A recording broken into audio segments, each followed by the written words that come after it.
Oh, fuck yeah. Here we go. Tony Hinchcliffe Hello. is in the house. Brian Redman is in the house. Hello. Dun, dun, dun, dun, dun. And we've been talking about turning your cum off with a light switch. How's that work? It's like a little switch that's in your inner leg or something like that. And if you want to make a baby, it turns on your cum or your sperm. So it's like a sperm switch. But they made it look like a light switch instead of having it, like some weird button or something. Put it up on the screen again, please. It's ridiculous. So it's in between your legs? Like, what if you're jogging? Does it just go on and off and on and off? Yeah.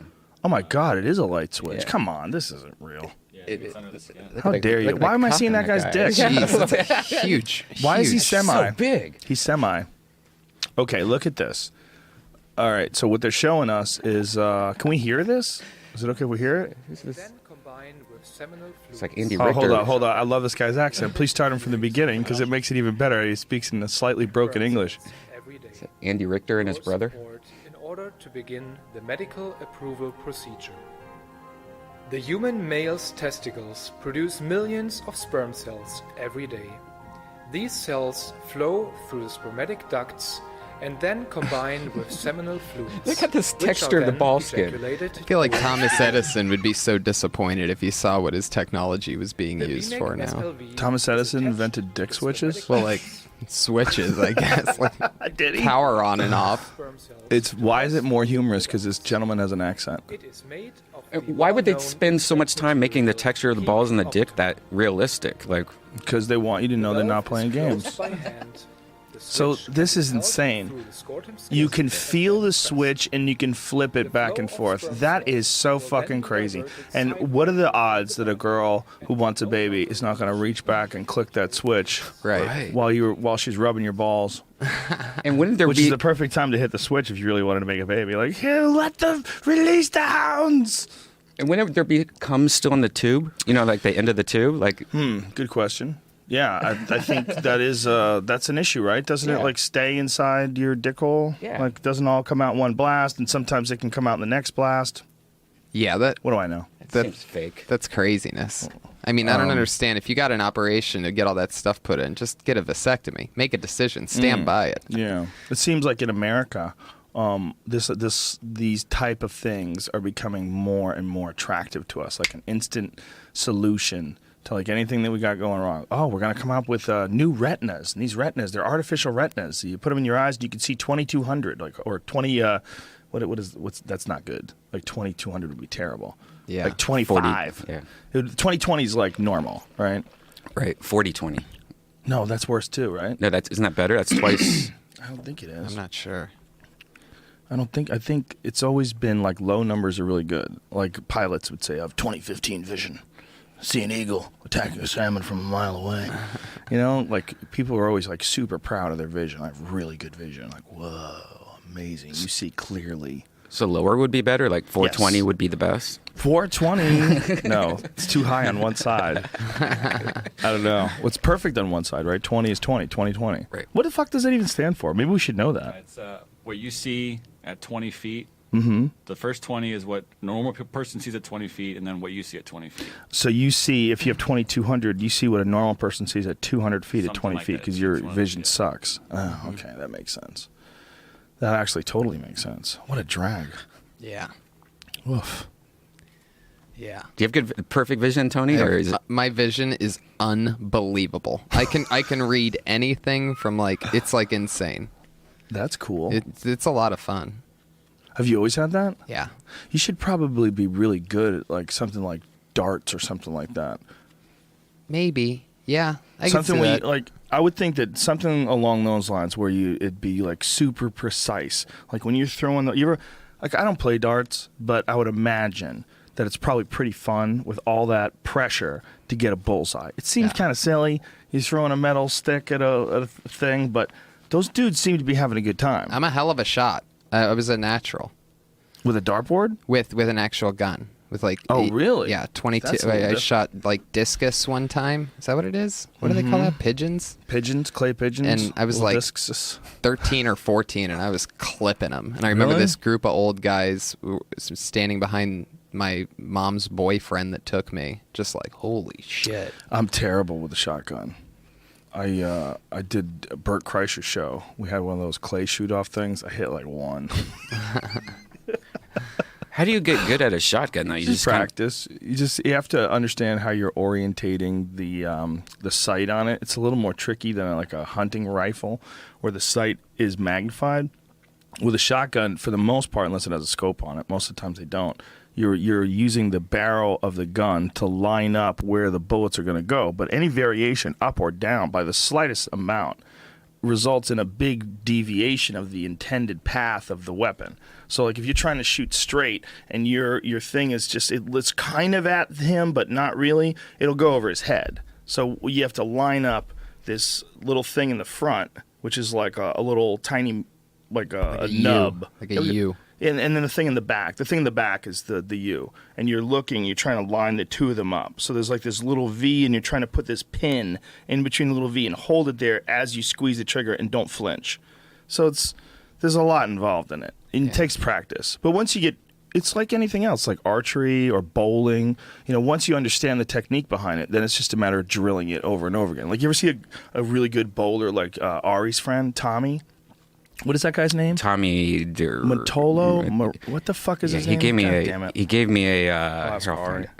You'll find it, right? Yeah, right. You'll know it. He's a really good dude, whoever that guy is. Talarino, right? No, Tommy. Jamie will figure it out.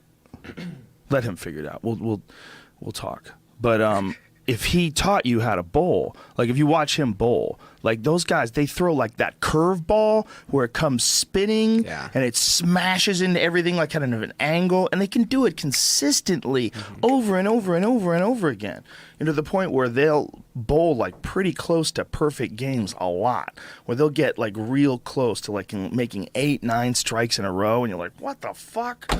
When a guy like you or I don't know how you bowl. I bowl like shit. I just roll that fucking thing straight. Tommy DeLutz. Tommy DeLutz. Great guy, by the way. Super fucking nice guy. He's hung out with us a couple of times. And he's a pro bowler. So if that guy taught you how to bowl, like he could teach you the technique, then it would just be a matter of you wanting to keep working at it. Whether it's archery or whether it's darts or anything, man. It's just a matter of someone showing you how to do it. You figure out what's best for you, and then numbers. That's why people don't like to get good at shit. The numbers involved, they're nuts. If you want to be a professional golfer, do you know what kind of numbers you have to put in? Good Lord. Yeah. All the practice and all the fucking knocking, and then you're like, man, this isn't going to work out. And okay, if you say it's not going to work out, then I guess it's not going to work out. Because it fucking worked out for Tiger Woods. Fucking worked out for Jack Nicklaus. How come it fucking worked out for them? Because they got nutty. Because someone taught them the technique. They started to compete, and then they got nutty. Yeah. You just got to decide whether or not you want to get nutty. And getting nutty is not the best idea in the world either.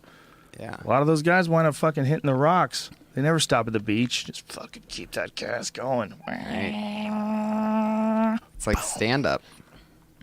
In a lot of ways, yeah. I think it's like everything. Everything that represents you, you focus on it.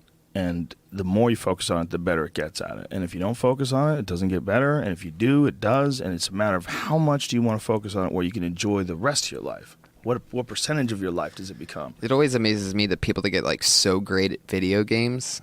Yeah. Did you ever meet Robert, the dude who was the old manager at the Comedy Store? What was his job there? Do you remember? He was like talent. Was he booking talent? I don't know if he was doing that for a while. Maybe he was doing that for a while. Anyway, really good guy. The Magic guy, right? Magic the Gathering. He was addicted to that. He was addicted to EverQuest, I believe, at first. Yeah. Maybe it was Magic the Gathering. Magic the Gathering is a card game, though, isn't it? It's also a video game. It's a video game, too. I'm pretty sure he was an EverQuest junkie. Bad, man, like bad. And he would come to the Comedy Store and he would be depressed. Like he would get out of his house when he could. And when he could, he would come out and hang out with us in the real world. I'll never forget this. We were in the back bar. And it was just me and him, and it was the back bar area. A lot of times comedians gather there and talk, and he just goes, "It's just so weird that I can be so good at making money in my online life and so bad at it in my real life." He goes, "I'm so good at being successful in this artificial life, but I can't get it together in my real life." And he was tired, and he looked pale. And I'm like, this is a great guy. He's like a really nice guy. I'm like, fuck, man. Like, this game is like a vampire. He was making money on it? No, you make money in the game. Like, you make like gold coins so you can buy magic and shit. Yeah.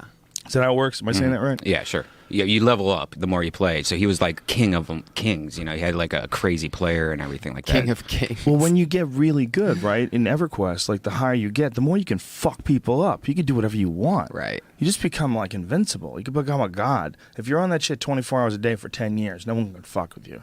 They just can't fuck with you. Isn't You just that put how too much- World of Warcraft is? They're encouraging addiction. It's so obvious.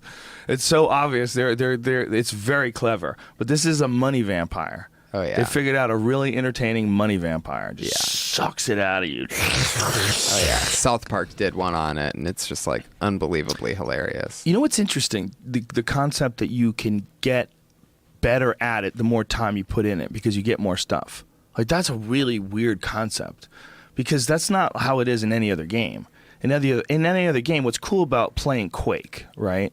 I hate to harp on Quake all the time, but I used to love playing it, was that you both start out, like if you guys were going to have a death match, you would both start out with 150 life points, the same amount of access to weapons. You know, you have like a little pistol, like you have a little blaster, and then you run around the map to try to find where the other weapons are. So you have to know the map.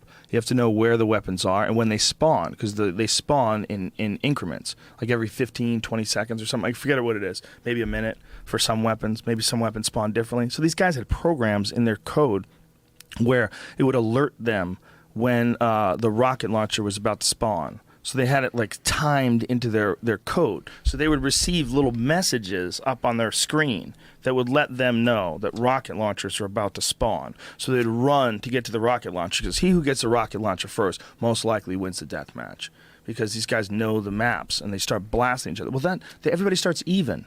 Everybody starts even. That's what's exciting about it. It's a mad scramble. If you got to a point where you could just fuck people up and turn their cities into dust and bring down fire and brimstone, that's too much. Everybody's got to be even. Otherwise, your game's bullshit. You just got a giant addiction thing going. You got an addiction pyramid scheme going on. Right? And you're talking to yourself in third person as if it wasn't you that did all this. Well, sort of, but I'm thinking about Robert because I'm thinking about the game of EverQuest, and that's a way more addictive element. Like the element of the longer you do it, the more power you have, and the more you can accomplish, the more dragons you can slay, and what have you. What I was into was these crazy one-on-one death matches. They were so fun, and I was never good at them, man. I used to get fucked up. Like, it wasn't a matter of, like, me being successful at Quake. It was the opposite. Like, I could never catch up. Like, I could be able to beat dudes who were clueless. If some dude was clueless and he got into one of those maps with me, I could fuck him up. But most of the time, I got fucked up. Most of the time, you're getting fucked up with these young kids who are so good. Their fucking hand-eye coordination is, like, it's designed through the game because as they were children, they're using a mouse and keyboard. As their little brains were forming connections with their fingertips, a lot of it involves moving a mouse. Obama plays one of these, right? Does he? Yeah, he's like on what's one of those, like Halo or something like that? Does like, he? What's one of those popular ones? Halo is very popular. Halo or is Call the of shit. Duty, I think it might be, but he like plays it. So I always think that's like so crazy to think that Obama is sometimes just chilling, just getting lit up by like some 7-year-old kid. You know what I mean? Obama plays Titanfall. Titan. Whoa. Jeez. Xbox One. It's similar to Call of Duty, right? Yeah. Same kind of game. So is it a war game? You're in mechs, so you're like running around and you can jump into big machines Mechs? during the game. Oh, Yeah, okay, like those big robots. Transformers, Or like that kind of thing? Robotech. Wow, that's wild. Who would have ever thought that? So this is like that movie with fucking Wolverine. Yeah, kind of. What's his name? What's the Wolverine guy's name? Jackman. Hugh Jackman. Mike. Australian. Isn't that amazing? That's Like, so he hides weird. his accent so well. It's always weird when one of those guys talks in their regular accent. You're like, whoa, whoa, whoa, whoa. Like, did you ever watch Homeland?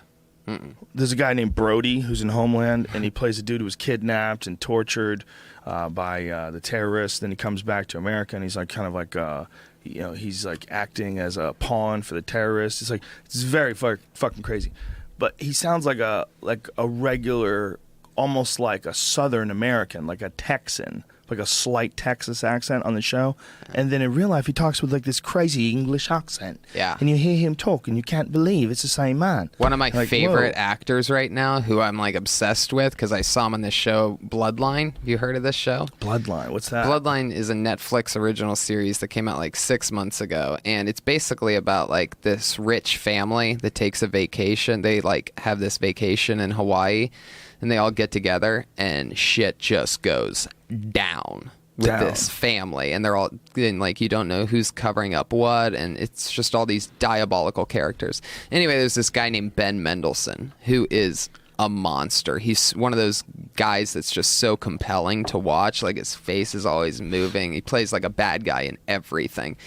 And I watched like 6, 7 of his movies going back, and they're all amazing. He's one of these like real actors. And then I found out that he's just Australian.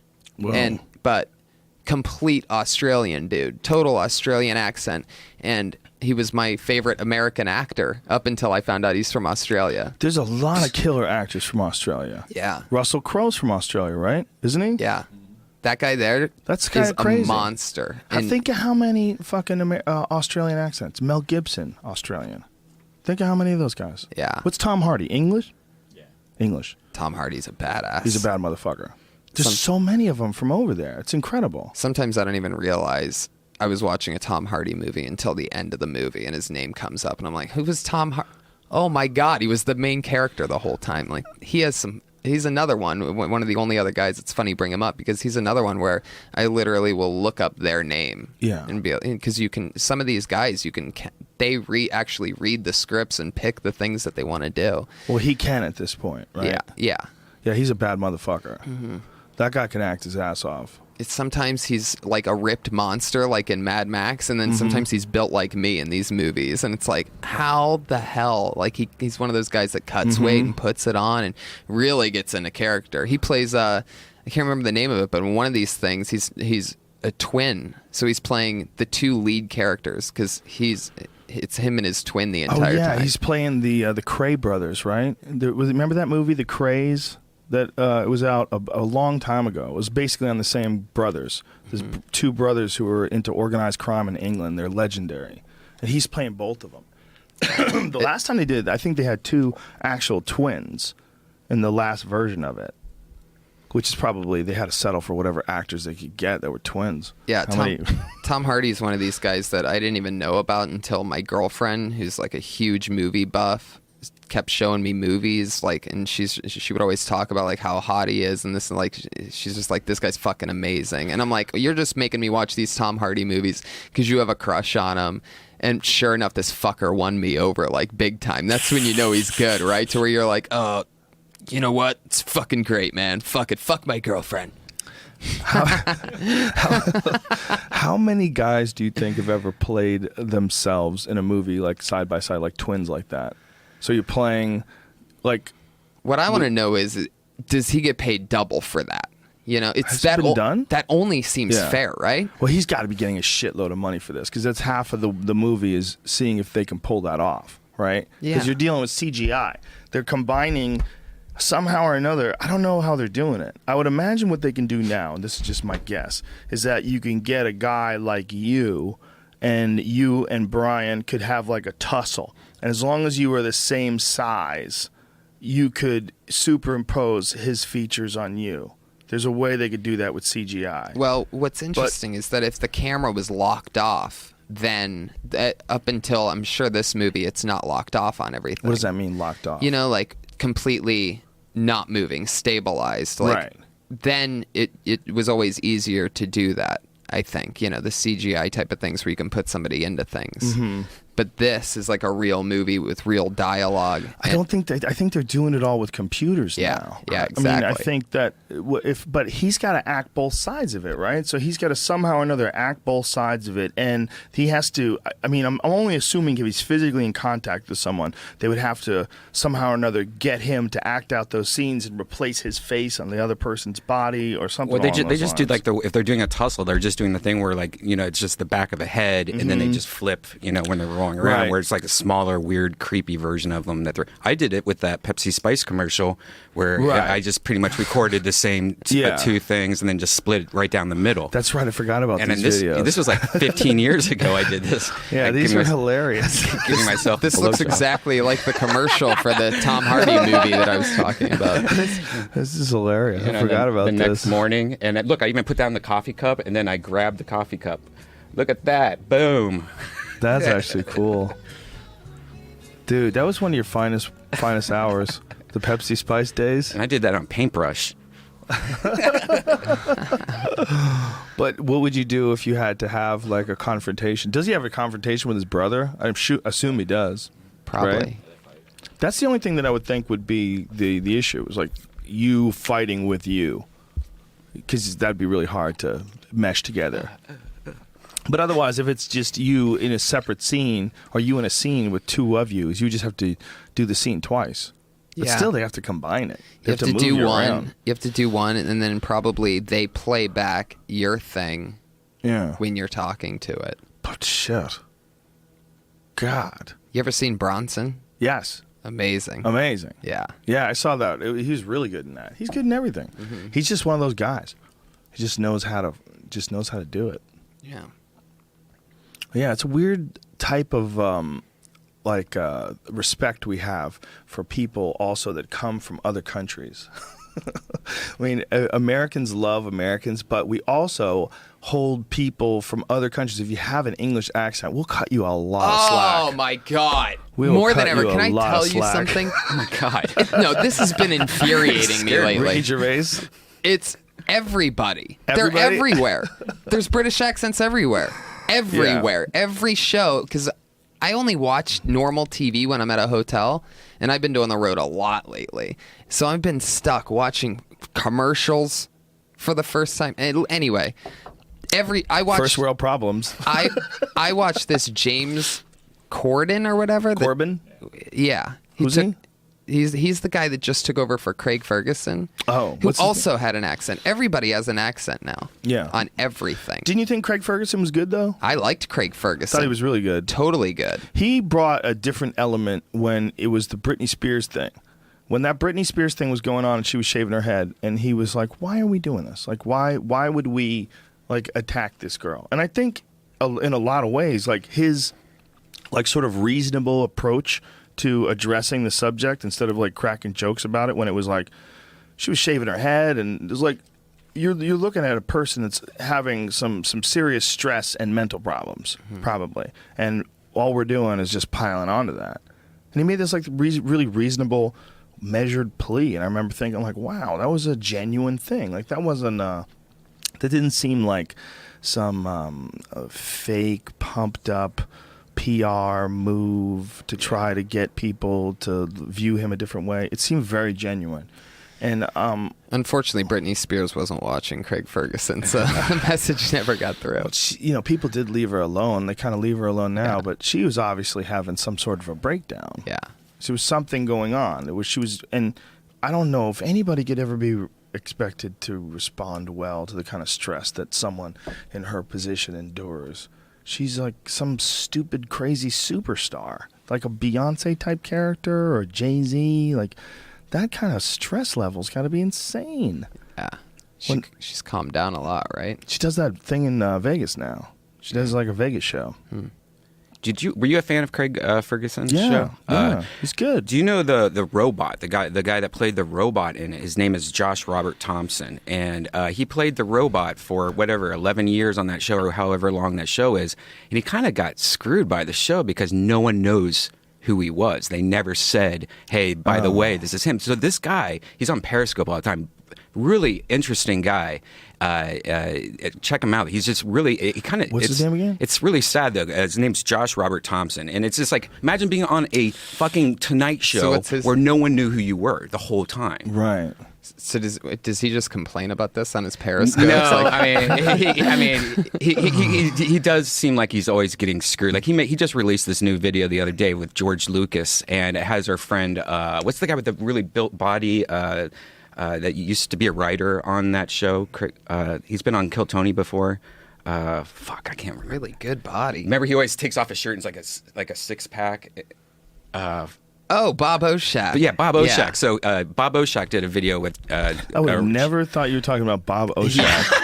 I thought we were some gay porn star that's infiltrated the comedy store. This is I'm what- preparing myself for future encounters. Like, what is going on? This is what Brian considers a guy with a good body. No. Bob Oshak. No, have you seen Bob Oshak Oshak's is fit. stomach?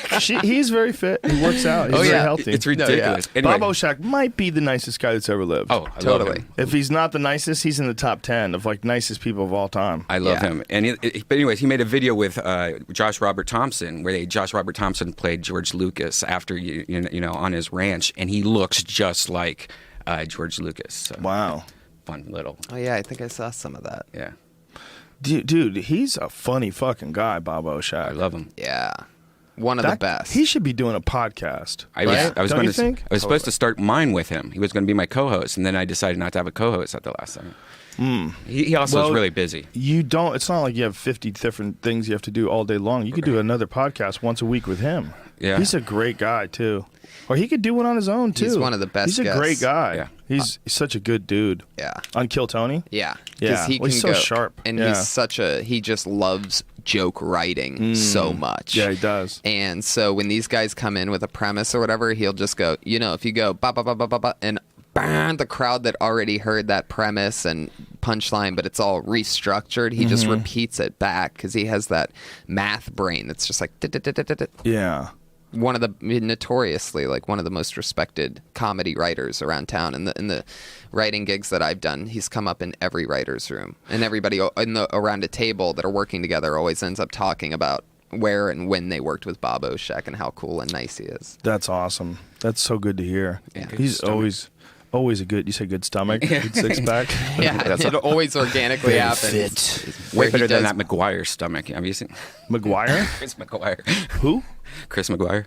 Oh, Chris McGuire stomach. How's that? I've never seen Chris Seems like McGuire. he's a normal guy. The only one I ever see is How do you get a Chris McGuire stomach reference? Like, that might be the most difficult to put your head around. Because if you don't know, Chris McGuire is a funny stand-up comedian. Doesn't have like an unusual stomach. It's a normal. He looks like a normal guy. yeah. If he's standing there, That's so stupid. Like, to be sure that was his. Like, if you saw Joey Diaz's stomach and like a side view, you're like, yeah, that looks like about right. That's about Joey. If you saw a silhouette and someone said, whose stomach is that? You wouldn't go Tony Hinchcliffe. Right. But Chris McGuire, fuck, man.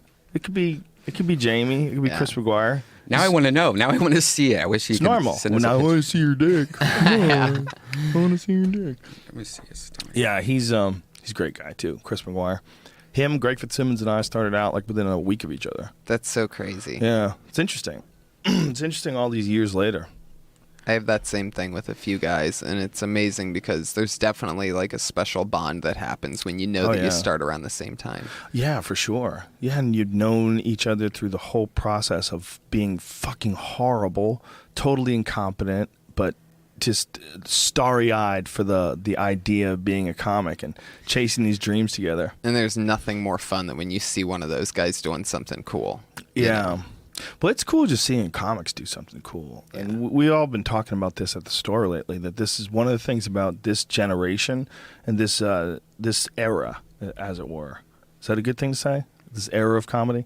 But this time, is that people, like, comics are real supportive of each other. And I don't think that ever existed before. There wasn't like a bunch of comics promoting each other on shows, the way people are now. It didn't really exist before because there were so few spots. Like, if you got on TV, you had to covet it. You had to, this is mine. It was like this famine mentality. Yeah. But now that a lot of what we're doing is internet driven, whether it's your Netflix special, which comes out this Friday, Yeah. January 18th, 15th. 15th, January 15th, one shot. It's available this Friday. Whether it's stuff like that, which is internet-based, and which is almost all of the fucking specials that you're hearing about now are these internet-based specials. And television shows that are internet-based. I mean, Netflix is just, they have so much fucking programming now. There's so many different things that you can watch that are internet-based that I think comics have, like, most of us have gotten to podcasts, a giant amount of us. And you realize, like, this is way more fun and way easier to do than a television show. Yeah. And through that, everybody says, yeah, you should do it too, and you should do it too. And they all do it together. Yeah. And you develop this weird network. And this is like a network of supporters.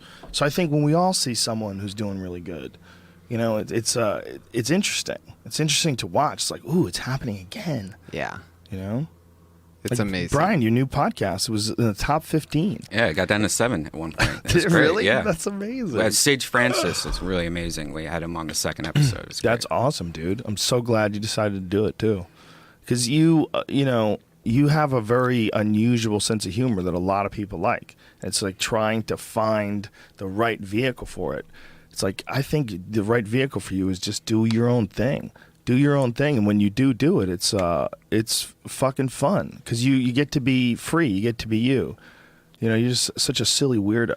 And I'm trying to lose 40 pounds in 3 months, the first 3 months of the episode. So I weigh in every episode. And today I weighed in 14 pounds less since January 1st. Wow. That's awesome, man. I love doing these with you too. I mean, it's always fun. We always have a good time. It's always silly. But I'm really glad you're doing your own as well, because I think that it's gonna be real successful. It's gonna be, and it's something that you can pursue, and like you could say, I want to talk to this interesting person. I want to talk to this cool guy. Like maybe I can get him on my podcast, and then all of a sudden you get him, and you're sitting there talking to this person. And as a human being, like if you're allowed to pursue your interests like that, it's very enriching. And I think what the audience gets out of it, and that's such a fucking pompous word, but that is what it's like. It's like enriching. And what the audience gets out of it, it's like they get to go on this like really cool adventure with you. And some of the best aspects of the adventure, like having conversations with these cool and funny and interesting people, they get to be in on them. They get to sit there and be a part of like your little adventure through choosing your interests. And so that's what I think every like comic who has any interest in it whatsoever should have a podcast, because you get to see them go down the adventure of their interests. Like if you listen to Bill Burr's podcast, like I don't pay attention to football. It's the only part I can't listen to when he starts talking about football, and they should have done this and the defense was that. I don't, because he's a football fucking fanatic. But the rest of it is just Bill talking about how he's living his life and how he's going through his life, and it's really interesting. It's really interesting to follow someone, follow their interests, follow like what's curious to them. Like when you don't have any other agenda, like when your agenda isn't, man, we need to get good ratings. We're going to need to get some people in here that are doing some things that people are aware of, which is how you think of like every other talk show, right? They all become almost generic in a way, because even like Letterman, who is like fiercely independent and very smart and just overly critical of like shitty stuff, and a smart guy, like didn't like his own stuff half the time. He would do his own show and it would be brilliant, and he'd be like, fuck, I hate myself. Like he was crazy like that, right? That was like the thing about Letterman. But who did he have on his show? He had like regular people, man. Who's selling a fucking movie? Who's selling a song? Who's selling this? Who's got a TV show? Yeah. And it's the same thing. And so Dave would have humorous conversations with these people and say funny stuff. But the bottom line is that's not who he chooses. That's not what he wants to do. Right. If you could say, all cost aside, all consideration of ratings aside, who would you want to talk to, Dave? Then you would get a chance to see. But the way the system is set up, even though it's a fantastic system if it works out, and you get something like the Jimmy Fallon Tonight Show, which I think is excellent. I think Jimmy Fallon's the best Tonight Show guy ever. I have a showcase for it tonight. Really? 8 p.m. I think he's the best. Yeah. He's fucking great. I can't talk about anything that I've been working on. That's what's funny, though. I have this brand new 15-minute chunk that I'm just in love with right now. Like, it's just expanding and breathing, and I'm talking about crazy, crazy shit. But I was thinking about it on the way here because I just got the call. My manager's like, hey, are you available to do a Tonight Show showcase tonight? And I'm literally like, yeah, heck yeah, blah, blah, blah. And I get off the phone and I start thinking about everything I've been working out. And I know for a fact I can't do any of it. Not a single bit. That sucks. Yeah. I know that feeling. Like, you get these new weapons. Oh, yeah. And they're right there. And I know I would kill harder than anybody else on this. I don't even know who's on it, but I just know, like, how I feel about my material right now is, like, I'm in, like, championship mode. And with this new stuff, though, that's what's crazy. Is, like, I'm going to have to really figure out and finagle something. Well, look at it this way. Think of the Tonight Show with no censorship. Think of the Tonight Show on Netflix. How good would that show be? Totally. How good would that show be if someone like Jamie Foxx could go on and sit next to the couch and say whatever the fuck he wants? Yeah. You know, someone like Mike Tyson swearing. Yeah. You know, why did I go with two black people? I love your Jamie Foxx love. I love that guy. I think Jamie Foxx is amazing. If you heard his interview with Tim Ferriss, you would look at him in a different light. Like, I've always thought he was insanely talented. Like the fact that he could play Ray Charles, right? And then he played that the guy with mental illness that was a homeless guy, was a musician in the Robert Downey Jr. movie, and he can act his fucking ass off. And he's singing in right exactly. too. And Django Unchained, Yeah. I mean, unbelievable. When you listen to the way he talks to Tim Ferriss, you kind of get an understanding of why he's the way he is. He's just a bad motherfucker. Just a super talented, super sharp thinking dude. Interesting. I love that guys like that exist, you know? Like, you don't necessarily want to do what they're doing, but just knowing that there's people like that exist, you're like, wow. Yeah. Real rock stars. Mm-hmm. Dudes they're operating on a fucking super high level with a lot of different things. Like, Jamie Foxx can sing his ass off. Yeah. Like, he sings really good. Totally. Yeah. It's insane. Like, he could do any one of those careers regularly. I know, it's interesting, right? It's interesting. I don't know how much stand-up he does anymore, though. I don't know. I think he got to doing too many different things. Stand-up's definitely one of those things where... Yeah, you got to be doing just that. Yeah. Yeah. Got to work it. If you're not doing it. If you're not doing it all the time, boy, it gets slippery, huh? Yeah. I just took 4 nights off in a row for the first time in, like, forever.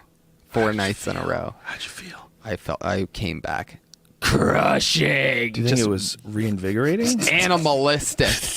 I just saw him. I remember it was last night. It was my first spot in 4 nights, and I'm just standing in the back of the room with just fucking I'm crazy. You know what I mean? I just love You're that crazy. shit. You're so silly. You're crazy. But literally, like, I go up there, and it was at the Irvine Improv. It was insane. This lady stood up during my set at one point, because I'm talking about this one part of one thing where I talk about how Trump's gonna win this shit, and here's why. You know what I mean? And basically, like, this lady stands up, and you can tell that I'm a comedian on a stage. And everybody else could, but this one lady out of 200 stands up and starts waving her arms, and she's like, "Stop, stop, stop." I'm like, oh shit. But I'm still like staying in the pocket, going with the joke, but for another like 10 seconds, but she's still like, stop, stop. And my jokes were killing. So I'm like, you motherfucker. So I bailed out and I go, what the fuck is your problem, lady? What's going on? She's like, Donald Trump will never be our president. Oh my God. I'm like, oh, what makes your opinion so big that you're talking and none of these other 200 people are yelling right now? I go, what the fuck makes your vote such a big deal? What do you do for a living? And she goes, well, basically, I go, what the fuck do you do for a living? Crowd's just going crazy. She goes, well, right now I'm unemployed. I go, then your vote doesn't even fucking matter. You're not even paying taxes. Wow, how rude. It was this whole crazy thing. But she ended up leaving. Of course, she should have been kicked out. Because you can't I'm just stand up and interrupt a bit in the middle of the bit. That's Yeah. like, do you stand up at a movie and say, "Don't kill Han Solo"? You don't do it. Right. You don't do it. Yeah. You can't. It's so stupid. Yeah. It's stupid. She was flipping me off. It was so great. I was just destroying her entire long walk out of the Irvine Improv. It's a long walk, too. Yeah, dude, come on. So much fun. People need to stop. Hecklers need to fucking just not ever go see shows. They need to stop. Wrong guy. When you make that hour drive to Irvine. It's just they don't know, man. I think people, they just don't know how ridiculous that is. Yeah. You know, Yeah. just don't think they realize that you're in the middle of this piece, and this piece has a lot of places that it has to go to. You have to go left, and you have to go right, and you have to trick them a little bit, and then you bring it home at the end. Yeah. And this woman is like in the middle of this thing, screaming out. And it's interesting because I've tried here and there with jokes over, the 8 years of doing this, but I'm never really a political guy. But with this new election thing that I'm doing right now, I feel like really good about it. But it's amazing how the different reactions that you get around the country doing this stuff. This is a charged subject, man. Yeah. It's a charged subject in a weird time. This is probably the weirdest election ever, because this is the only election I can ever remember where there's only one candidate that his supporters are really fucking excited about him, and then there's a bunch of other people that you're like, man, I don't know. I mean, like, Bernie Sanders seems like a really nice guy. You know, I mean, he doesn't seem evil at all. Right. I mean, maybe he's the best of all the choices available, except for people who make money. I'd love it People if make he a lot got of money. in. I'd love it if he just Interesting. won the election and was just like, "Oh, I was just fucking with you guys the whole time. I'm an old white man. Go fuck yourselves. Back to the old system." You know. Well, I don't think he would survive. I mean, he already looks like he's done a few terms. You know what I mean? Like he does, right? all these other presidents go in there looking good, you know, dark brown hair, and then they all come out looking like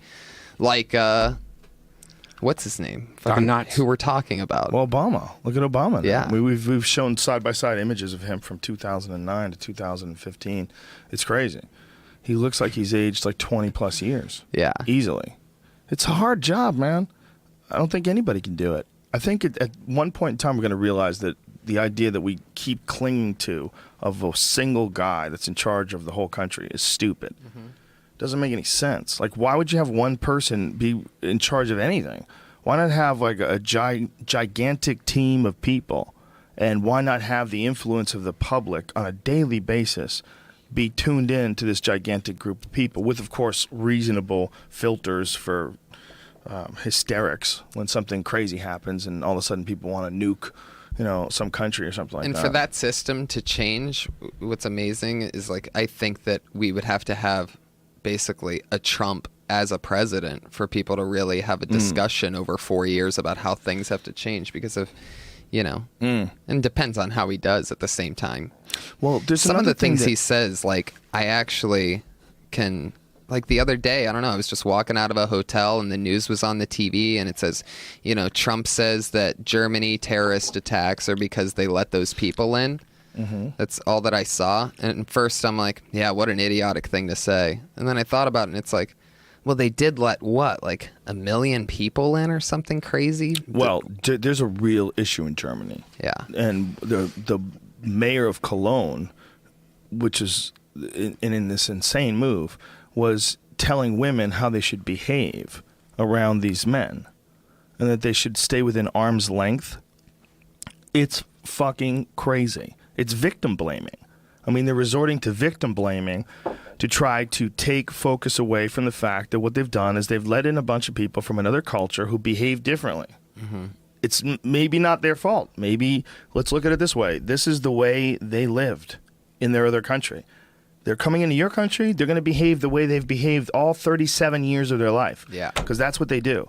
And so now you have to deal with that in your culture. And the way to deal with it is not to say women should fucking stay arm's length away from these people. It's to educate these people about the rules of this place.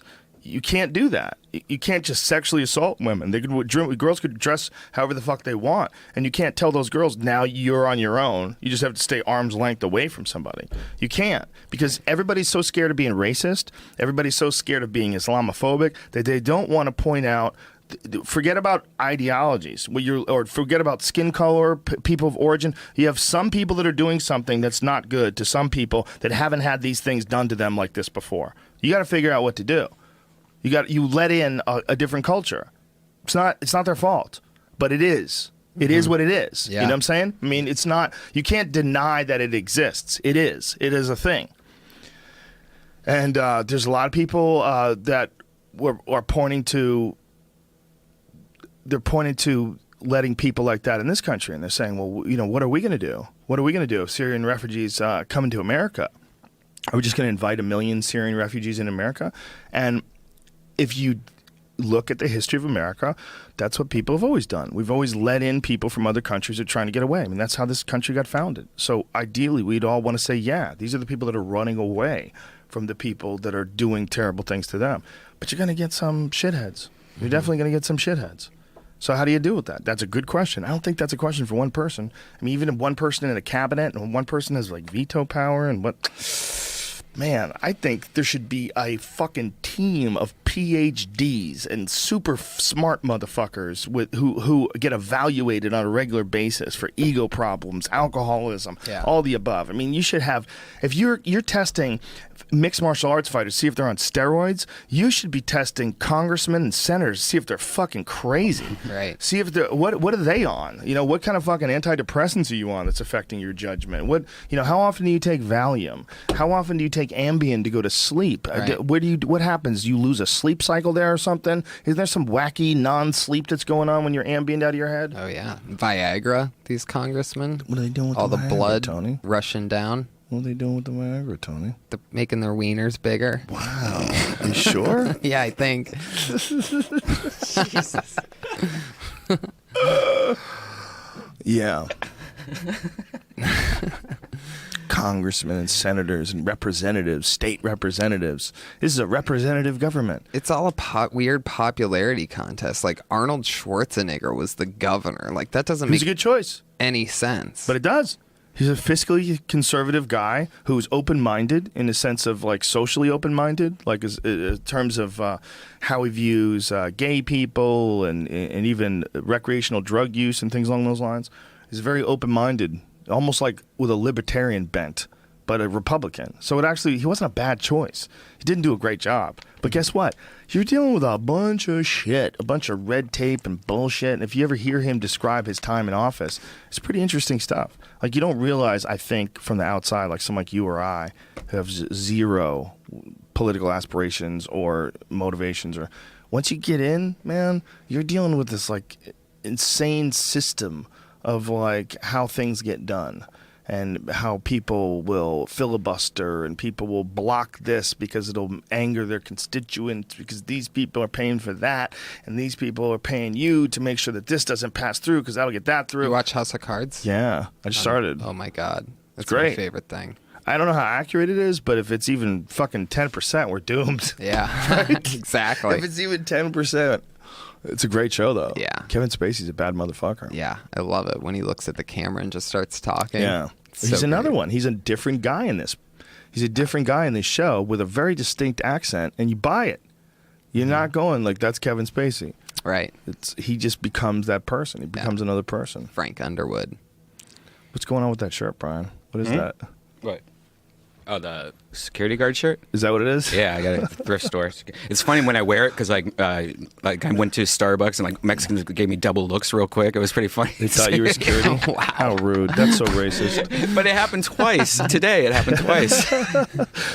Why is it that they chose a blue color with like a dark blue pocket thing for security? That's universal. It looks like he got his badge ripped off him because it's all In a ripped. violent struggle. Yeah. Maybe he Be did it good. himself when he quit. Fuck this outta job. here. Yeah, that's what you want to do when you quit the sheriff's department, right? Yeah. You pull that star off and you throw it on the ground. I'm done. You've watched Making a Murderer, right? I have not watched my Making a God. Murder. Ooh, wow. I know, I keep hearing it. Ooh, wow. I watched Yikes. Soaked in Bleach. Yeah, that's good. Yeah. Yeah. Drop I was it. gonna say, what you think about that? Soaked in Bleach? Yeah, like, yeah. Whew.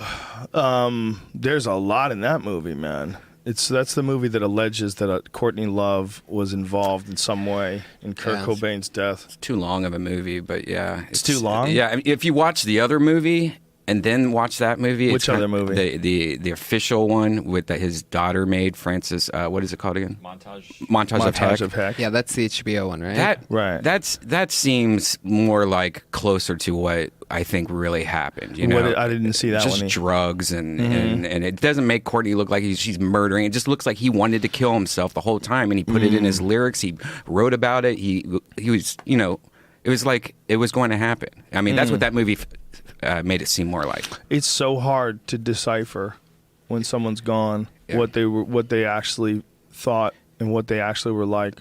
Because when you put it through the filter of what we know about how we describe other people and might be off about something, or how people describe the past and they try to idealize certain aspects of it.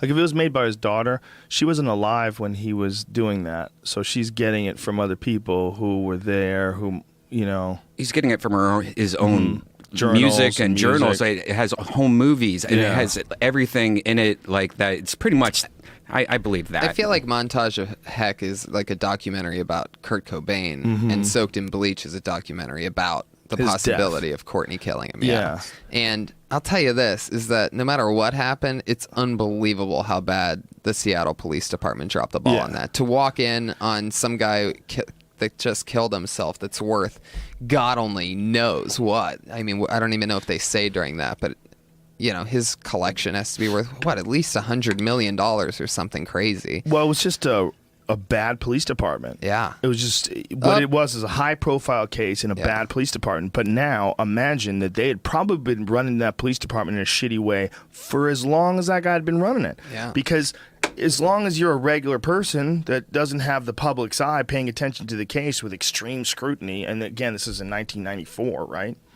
You know, today it would be a different animal. Today it would be in social media and it would blow up and it'd be gigantic. It'd be way more scrutiny. But back then they could kind of consolidate everything. They could compartmentalize everything, and they just shitted the whole thing up. Their accounts differed from the first responders' accounts. Their description of the room differed. There's so much of it that was off. Yeah. It was that they're terrible. You know, and it was just they had never done a high profile case, so their terrible police work hadn't been revealed to anybody that wasn't like the victim of it. You know, someone who, I mean, I'm assuming that if they fucked up this case, they probably fucked up other ones as well. You're going to shit yourself when you watch this show, man. You should just cut all the shows off right now and just watch the first episode, and you will... Making a Murderer? Yeah, you will go crazy. That's what I keep hearing. You'll have podcasts for weeks about scared. it. I'm scared to dive deep into this fucking poor guy's life. It's crazy. It's unbelievable. Hey, man, police officers are people. That's it. There's going to be real good ones and real bad ones. There's no doubt about it. And just because you get through the fucking academy tests and get into the position, it doesn't mean you've got your shit together or you're worthy. It just means you didn't fuck up yet. And just because you're a cop doesn't mean you're a bad person. There's a lot of cops that are fucking awesome. They're great people. And that's a job that they think is it's important. It's a job that they think is very beneficial to our society, and they do it the best they can, and those people are important. Those people are the ones that get overlooked. And when you see terrible cops doing terrible things, those are terrible. When you see terrible people doing terrible things, do you give up on people? Do you say, fuck, man, I hate people now? Some guy just stomped a kitten to death on a YouTube video. I hate people. I don't want to talk to anybody anymore. That's ridiculous, because most of us would never do that. And I think that's the same thing with cops. There's a lot of fucking cops, and they're dealing with a lot of interactions every day. Every day, all day long, you're dealing with people stealing things, people doing things to people, and people who might do things to you.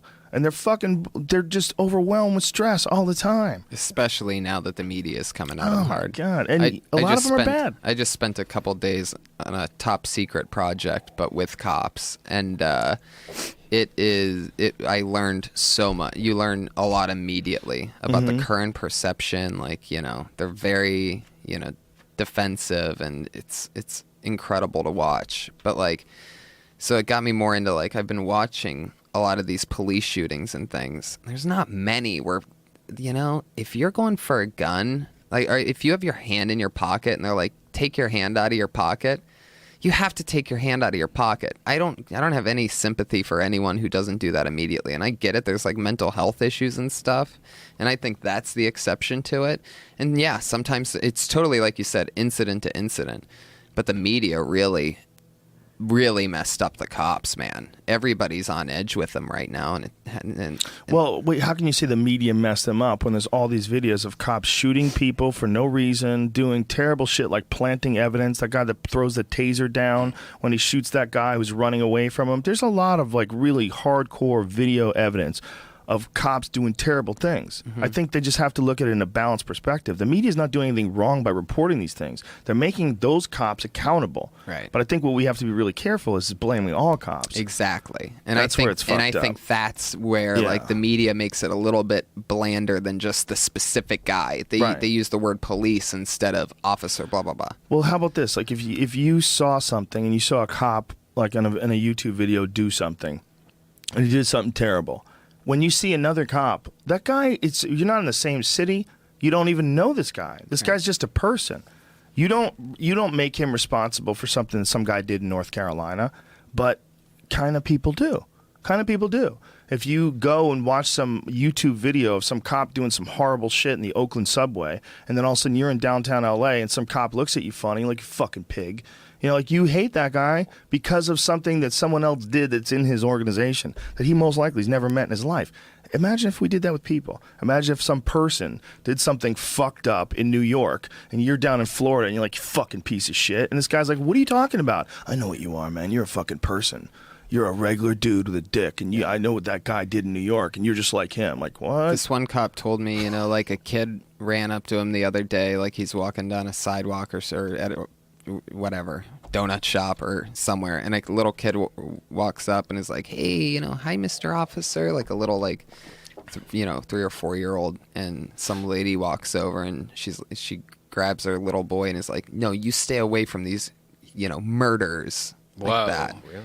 And had an in-depth talk with this police officer. And it's like, not only is that terrible that they're being called a murder, but imagine the feeling of like knowing that that's the next generation and that's the type of, you know, things that they're being taught about police officers right now. I think that there's 2 ways I look at it. I think in one way I look at it that the police are necessary and that we need police because we have too much crime and we have too much violence, and it's the way it is now. It's like they're our shield that protects us from bad people. But another part of me looks at it and says that the dynamic of a person in control with ultimate lethal power and then everyone else around them is a bad dynamic. It's not the dynamic in and of itself can create conflict because there's always going to be resistance to this idea of someone who lives amongst you, who has ultimate power over you, and who, if the chips go down the wrong way, they might shoot you and kill you. And they can get away with that. And they could say you attacked them or you were reaching for something they thought was a gun. Who knows what kind of personal vendetta they might have against you. Who knows what kind of stress they might have been under when they pulled the trigger. But they could do it to you. They're allowed to have a gun on them. And you can't. Even if you're a guy who's never done anything wrong and you're walking around, you're going to feel weird around cops. Like, you'll respect them. Intellectually, you'll say, thank you for your service. I appreciate everything you guys are doing. Stay safe. But in the back of your head, you fucking know that if things got ugly, they could shoot you. Like if somehow or another you got in an altercation with them, you go towards them and you're in somehow or another way threatening or physical, they'll gun you down. You know, they'll gun your dog down. If your dog starts running at them and barking, we've seen videos of that. Adrenaline, man. That really just puts a blanket on your head. That's like when you say, when people say, you know, get your hand out of your pocket. Man, that guy's adrenaline's overtaken his body to the point he doesn't understand words. Man, I got robbed. I had no idea what was going on. Exactly. You know? Exactly. Crazy. That's a real good point. Yeah. It's a real good point as far as the people they pull over. Mm-hmm.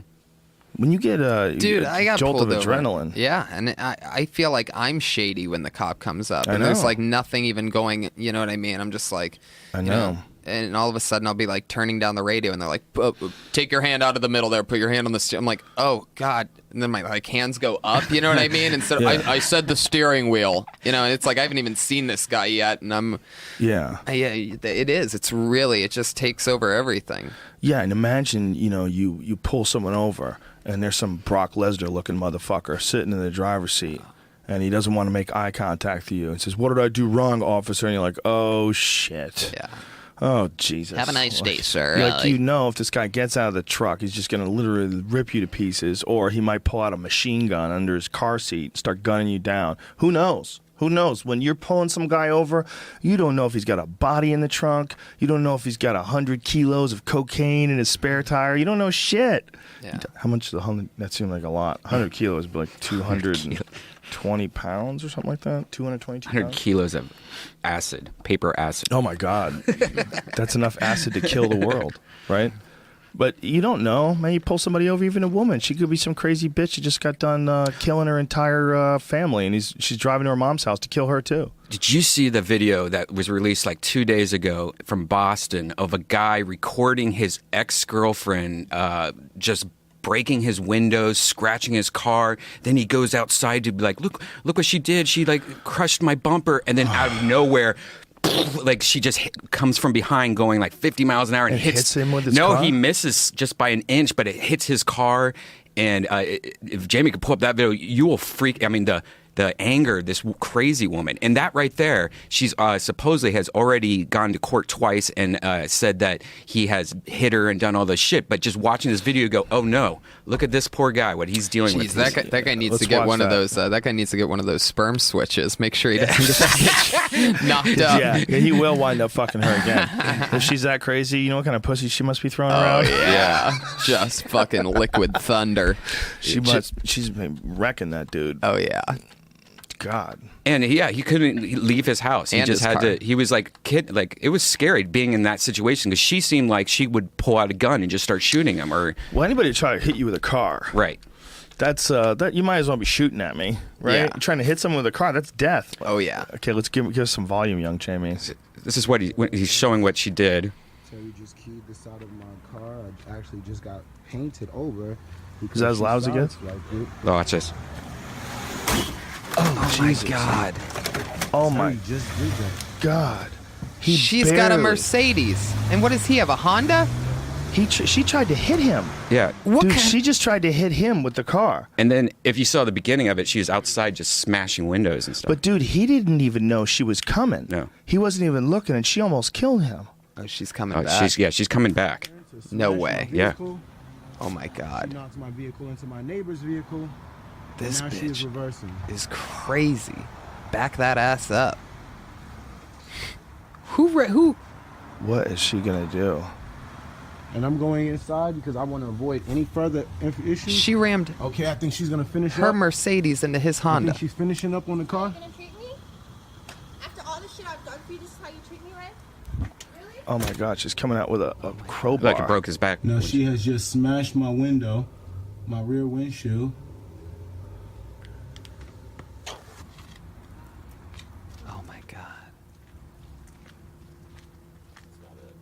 Yeah, and at the beginning, she broke windows in his house, and he's in the house. Like, she's breaking my windows in my house now.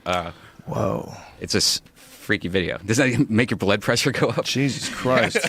When she got out of her car with the crowbar, I was like, oh shit, this just got real as fuck. That's During how people it, he die. says she got him arrested earlier, like previously, because he was at his brother's house or something, and she just said like he was beating her up, and the cops came and arrested him. Yeah, She's so been, like, she's been tormenting him for like a long time. I hope that Devil's like, advocate. What if she's telling the truth and he was beating her up and she's like, enough of this punk ass motherfucker. I'm going over his house with a crowbar. I'm going to run this bitch over with a fucking truck. right. And fun fact, if you Google her name, Jamie, or his name, I don't know if you can find this, but they actually were a rap duo, and they have rap videos together. Together? Oh my God. What have you done?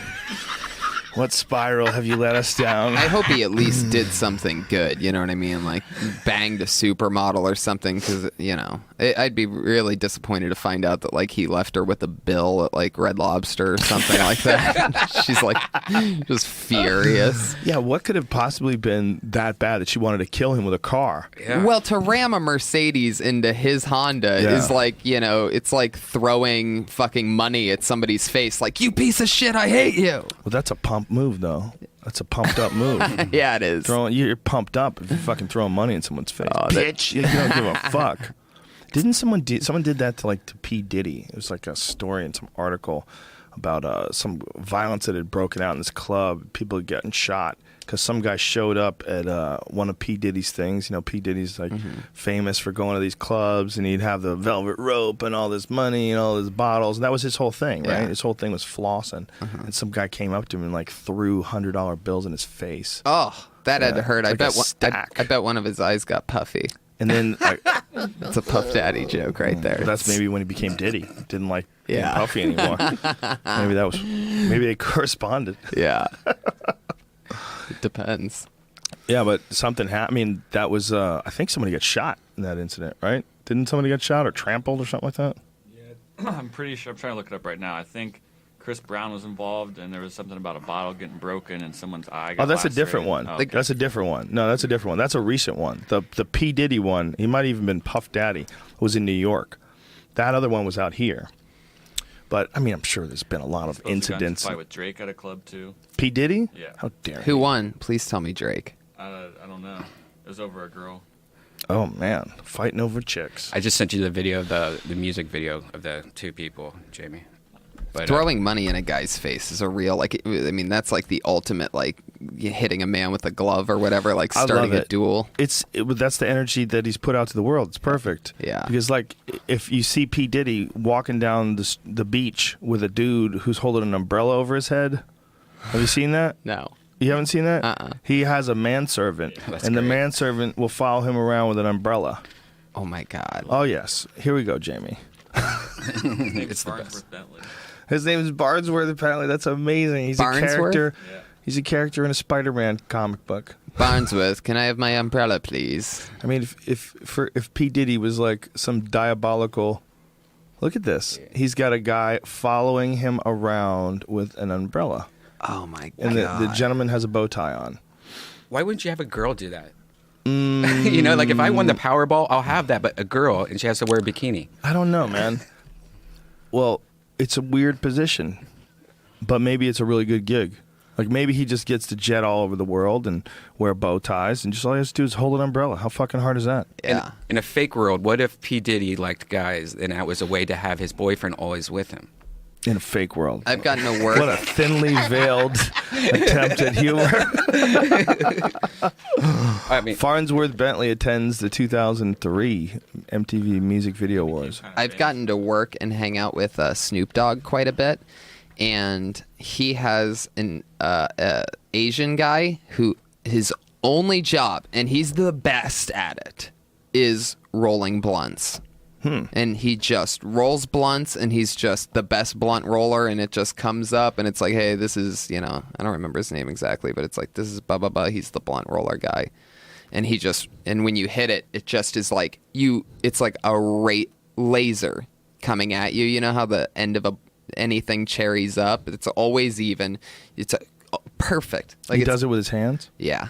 Like a science. Like though. an Like old he school really Cuban cigar massages guys? it. You could tell that he really takes his time. Very adhesive, perfect cylinder. Damn. Hand rolled. You can almost tell that it was like just rolled. There's no substitute for quality and craftsmanship. It's true. And It you know, is. I understand. Yeah, you're Snoop Dogg, you smoke blunts all day continuously. And he does. Like you know, you see all these different celebrities have their things, and you're like, oh, I bet he isn't really like that off stage.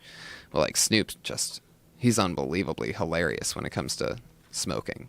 Yeah, you would think that the blunts, I wonder what kind of paper they're using. Are they using like legit blunt? Which is, what a blunt is, for folks who are not aware, is they take a cigarette, or rather a cigar, and take the tobacco out and then put weed in and roll it up together. And I never had one until I hung out with Charlie Murphy and his cousin Rich. Woo! Yeah, they fuck you Lordy, up. Lordy. First of all, because you're breathing in the tobacco smoke, which is an added element, and Right. it does something. It opens up your capillaries in your lungs so that the more THC gets in your blood. It also has an effect of its own. You know, the nicotine in the tobacco leaf has an effect of its own. And it's also unusual in the fact that tobacco leaf is generally not inhaled.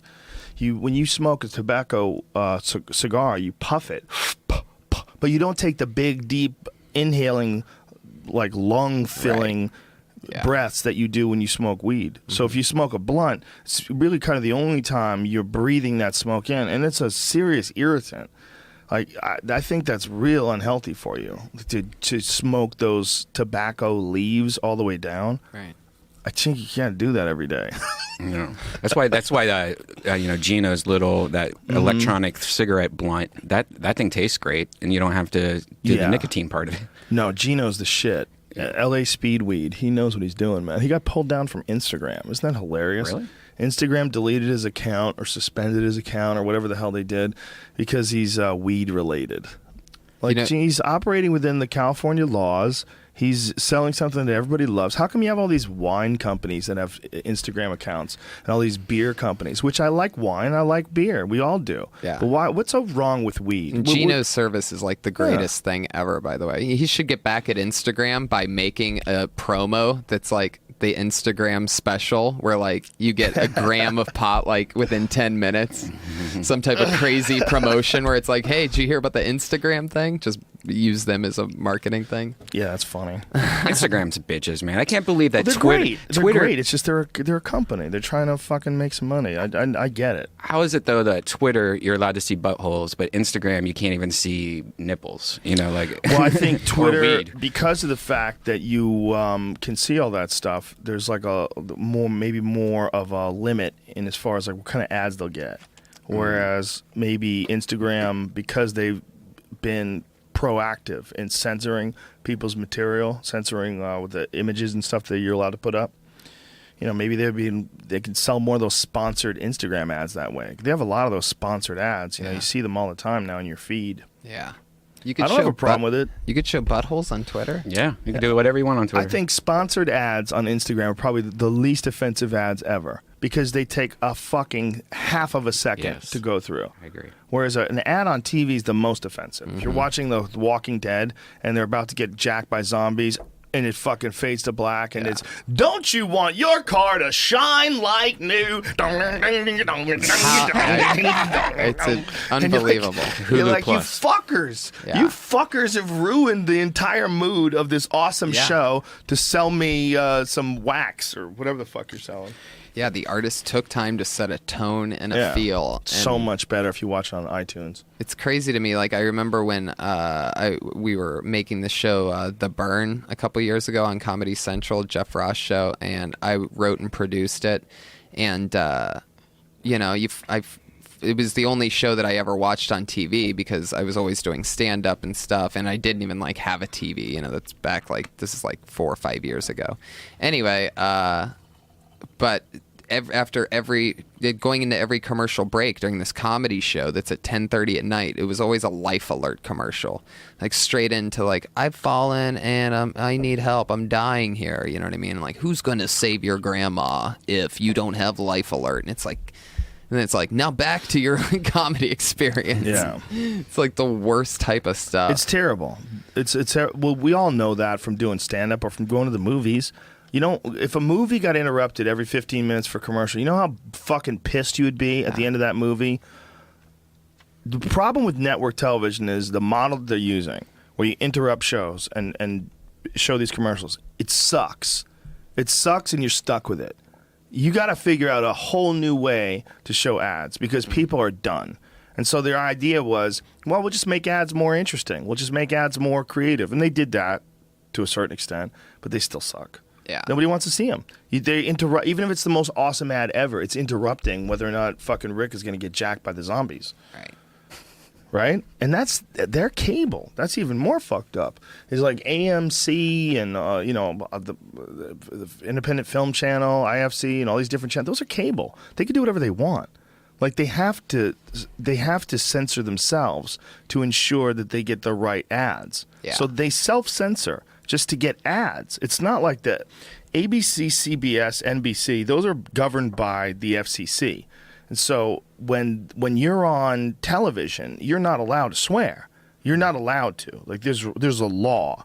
But on cable, there's no fucking laws. That's why they say shit now, and they say asshole. Like there's a lot of shows they get real close to saying fuck you, but they don't really say fuck you. But they get real close. And it's because they're on cable. The only reason why they don't do everything, full nudity, do whatever they want, is ads. That's it. Mm-hmm. That's why HBO gets away with just going buck wild. No ads.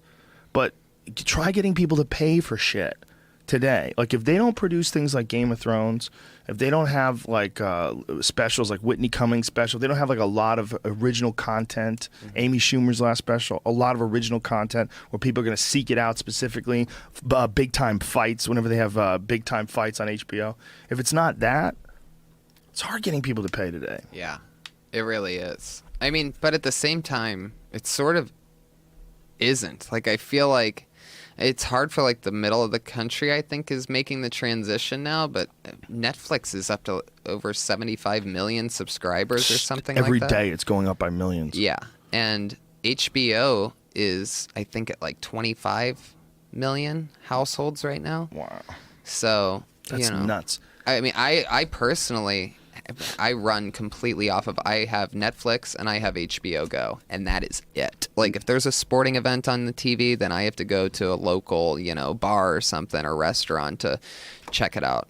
That's just how I roll. You just don't want cable or satellite or anything like that. You know, I don't ever use it. I don't ever use it. The only thing that might come on is like a college football game or the UFC or something like that. Yeah, but you got the UFC pass now. Like I mean, I cut the cable bill. I haven't looked back at all. You know, with Hulu Plus and you have the UFC app where it's just that's all you need. A lot of people are going that direction now. Yeah. That's what they think the future is. They think the future is not going to be television, especially now that TVs hook up to HDMI cables. They hook up to computers right away, and a lot of TVs are now getting online. Like a lot of TVs out of the box have online ability, and so they act as a small computer.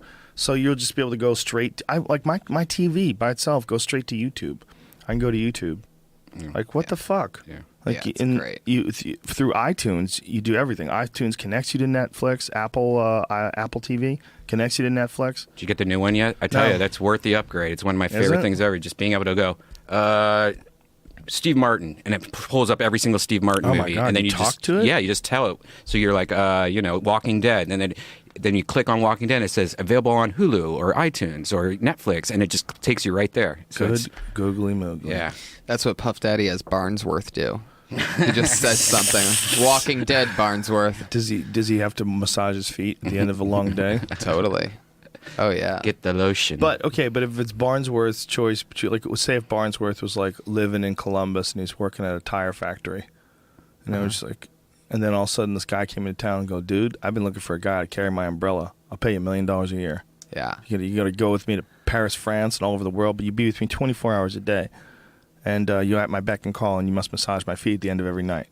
I'd be like, He'd be like, I'm a millionaire, and I don't work at a tire factory. Yeah. Woo! Pinky in. yeah. Pinky's out. No, pinky in. Oh, in him? I don't think he's asking for that, Brian. No. I just don't understand why you want to have a girl. Well, because he would probably start fucking her, and she would interfere in his business, and, you know, if she was hot, especially, and they're around each other all the time, at a certain point in time, she'd start complaining about not getting any dick. Like, God, these guys, I don't know what's wrong. I mean, She's not they allowed just to don't talk. want to have sex with me. Yeah, they're going to talk. Got to You gag can't. these girls. Yeah. You know, you're finding a human that what you want is a robot. You know, you want a replicant, like Blade Runner style, which we're going to have. It's going to happen. It's 20 years away. We're 20 years away from going over someone's house and they have a replicant. Yeah. You're going to go over your buddy's house, and he's going to have a Chinese lady with giant, ridiculous tits and a waist that doesn't seem to be possible for the size of her tits, an ass that's out of this world, and she's going to be cleaning up, and you're not going to be sure if she's real or not. Yeah. You're going to be like, what's that? Is that a person? Is this a person, or is that a replicant? And he'll pull you into the fucking kitchen, and he'll explain it to you. Do you think when we get close to that they're going to first just let them out into the world and try to fool everybody to see if No. they can do it, like a beta test? No, they're too expensive. Yeah. But they're tracking them like hardcore. I think we'll know. No, I think we'll know when they develop one. When they get one to the point where it's almost like a person, we're going to know. And it's going to be terrifying. When they sit that one down on television and we have a robot that adjusts his clothes and goes, so what would you like to know? You're going to go, oh my God, what have we done? Like, what the fuck have we done? Yeah. And what do we know about what this thing has done to protect itself? What do we know about what this thing has done to ensure that the ideas that it has will continue in some other form? And the most important question, how do you fuck it? Oh, you're going to be able to fuck it like you would a normal woman. Like, They're going to be able to have artificial skin. They have artificial skin that they've already developed. So they've been able to develop skin in like some sort of an experiment where they recreated a woman's bladder. They used stem cells and they recreated her bladder. Wow. They created a new bladder and then they put it back into her body and it acts as a functioning bladder. Like they're gonna be able to develop artificial skin. So when these or robots lab created skin. When these robots that you can fuck become like easily accessible, how much longer until women go extinct? How much longer until you go over your ex's house? Your ex is like 60 years old. She's dressed like the wife on Three's Company. Yeah. The one, you know, Mrs. Furley. She's dressed like Mrs. Furley. And behind her are an army of 7-foot tall black guys with giant dicks, and they're just stroking their shafts all day. Remember 'Cause she shuts that door. She goes, "Yeah, I just put it over there." She shuts that door. Back to work, and they just fucking stuff her all day. And she takes Mr. Furley's money and she invests it in these gigantic Bob Sapp looking Mandingo warrior dudes with giant ebony dicks. There's her. So she comes to the door and thank you, Mr. UPS driver. And the UPS driver takes a look down the hallway over her shoulder and sees all these guys just stroking it, staring out the window with glowing eyes. Oh yeah. Do you think Big crazy vibrating robot dicks? Oh yeah, why wouldn't they vibrate? Of course. Oh yeah. They probably punch you. Multiple switches on these fucking things. Yeah, they whip like a whip. Whoosh. Do you think you would have to clean the cum out of it, or if it would just reuse the cum for tears later? You know, like it was that advanced where it just used. Yeah, well, it lives off cum ideally. Yeah, that's the only way it stays alive. So it has to constantly be trying to turn you on. I sure would love a good charging this morning. From behind. Yeah. Please put it in my palm. You know, oversensitive people right now will be tuning in going, I can't believe what they're saying. I can't believe Tony Hinchcliffe is saying that women would go extinct if someone made a perfect artificial woman that did everything that a man wants with no nagging. Yeah. Why don't you want the nagging? Why don't you want a real woman? Yeah, because real women don't have a mute button, bitch. How dare you? Mute and clean. All right, I'll be back in a couple hours. Bye, babe. Well, think about all the negative aspects of people, right? Jealousy and anger and that lady fucking their homicidal rage smashing into that dude's car and then breaking all his windows. Think about all those negative aspects of being a person. Now think of all the positive aspects, all the great things that people could do, and they're wonderful to you and they're nice and supportive and loving and friendly and caressing and affectionate, and just get rid of the bad stuff. And then you have this perfect person. Maybe Barnsworth is a robot and we just don't know it. Maybe P. Diddy is just a man of the future. Is that possible that there's something super shady about a guy that holds an umbrella for a living?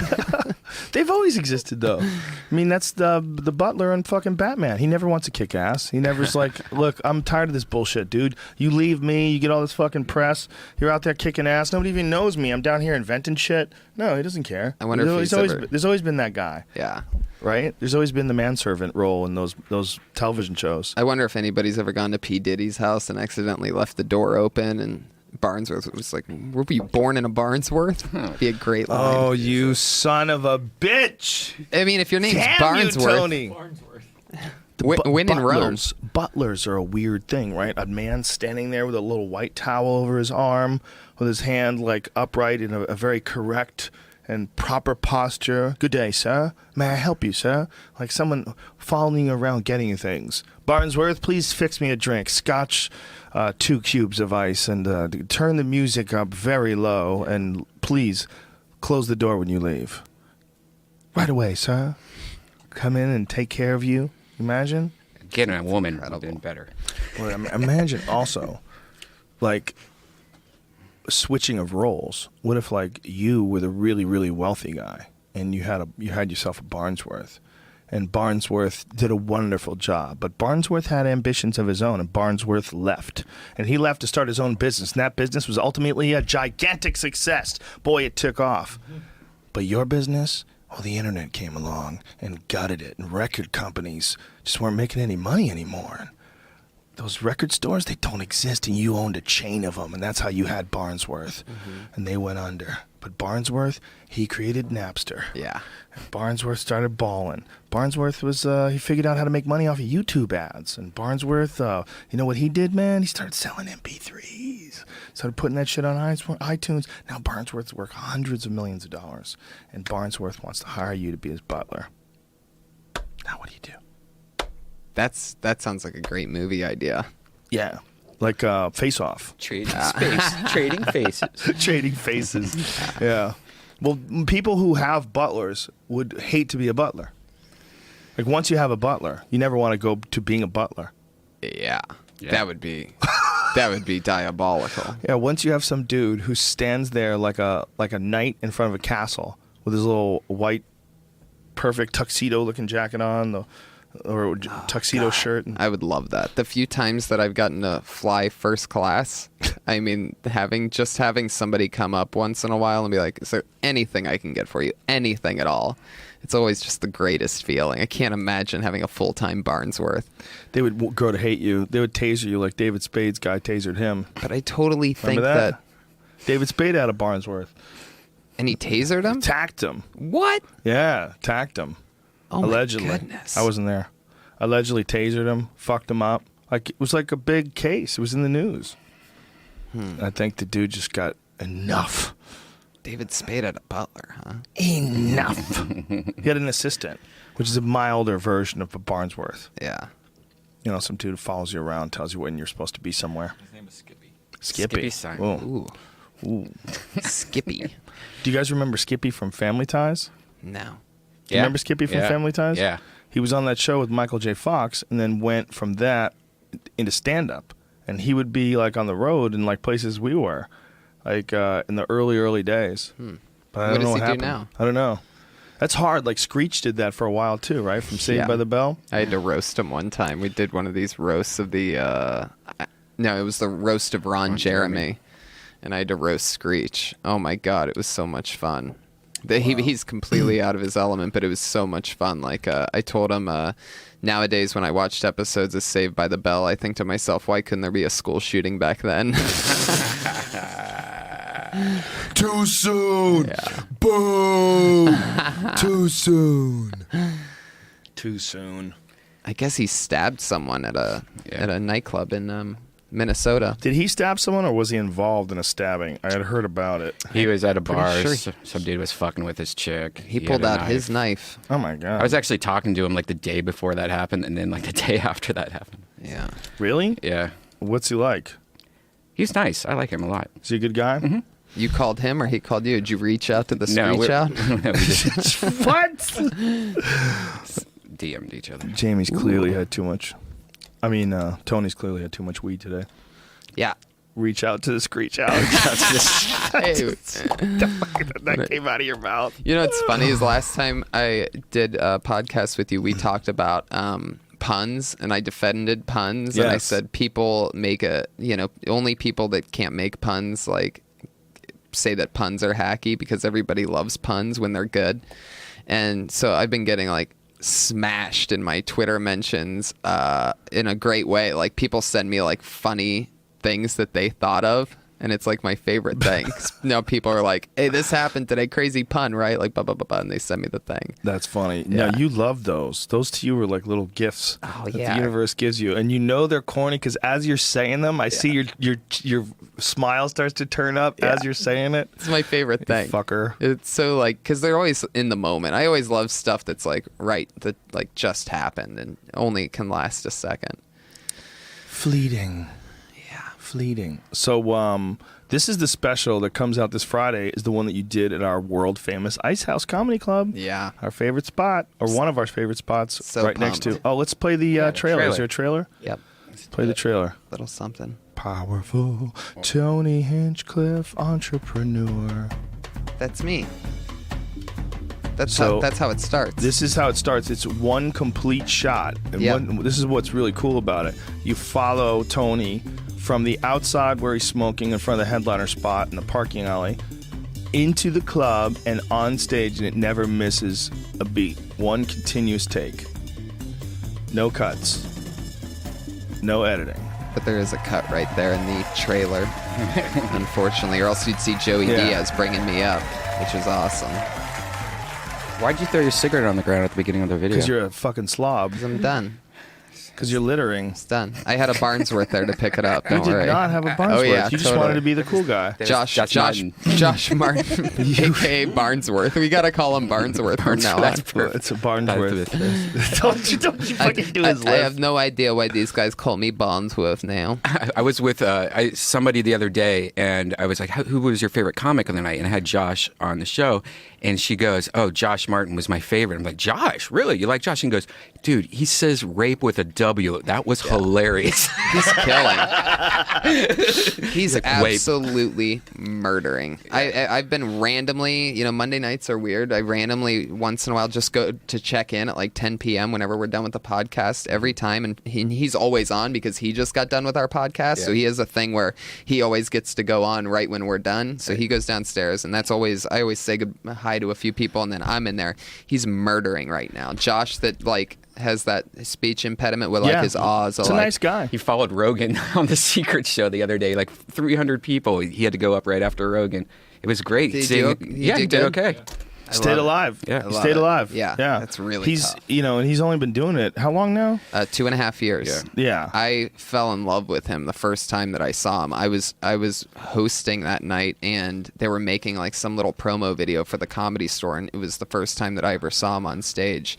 And they asked me to interview, just walk around and explain how potluck works, because they wanted to make a little 2-minute video for the Comedy Store. I think it's still on their website actually.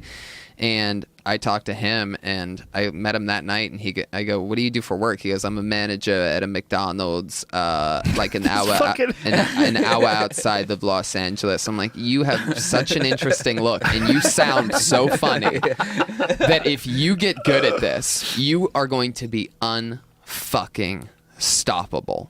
And I'm starting to see this fucking when the car starts to turn over and it's like you're like, "Ooh, there's a fucking engine in here." I'm seeing it every Monday. And like I said earlier, like there's nothing more fun than watching people that and that like you root for just fucking start ripping it. Yeah. And he's doing it right now. It's so cool, especially since he has such a defined style. Like he literally, they say it takes 10 years to find your voice, but he has his voice, like literally. It's gonna as long as he keeps doing it and wiring. So no speech therapy. You don't think so? Oh, no way. I say you fix that, you're crazy. Look at that. This was like literally, I think, his first time at the Comedy Store.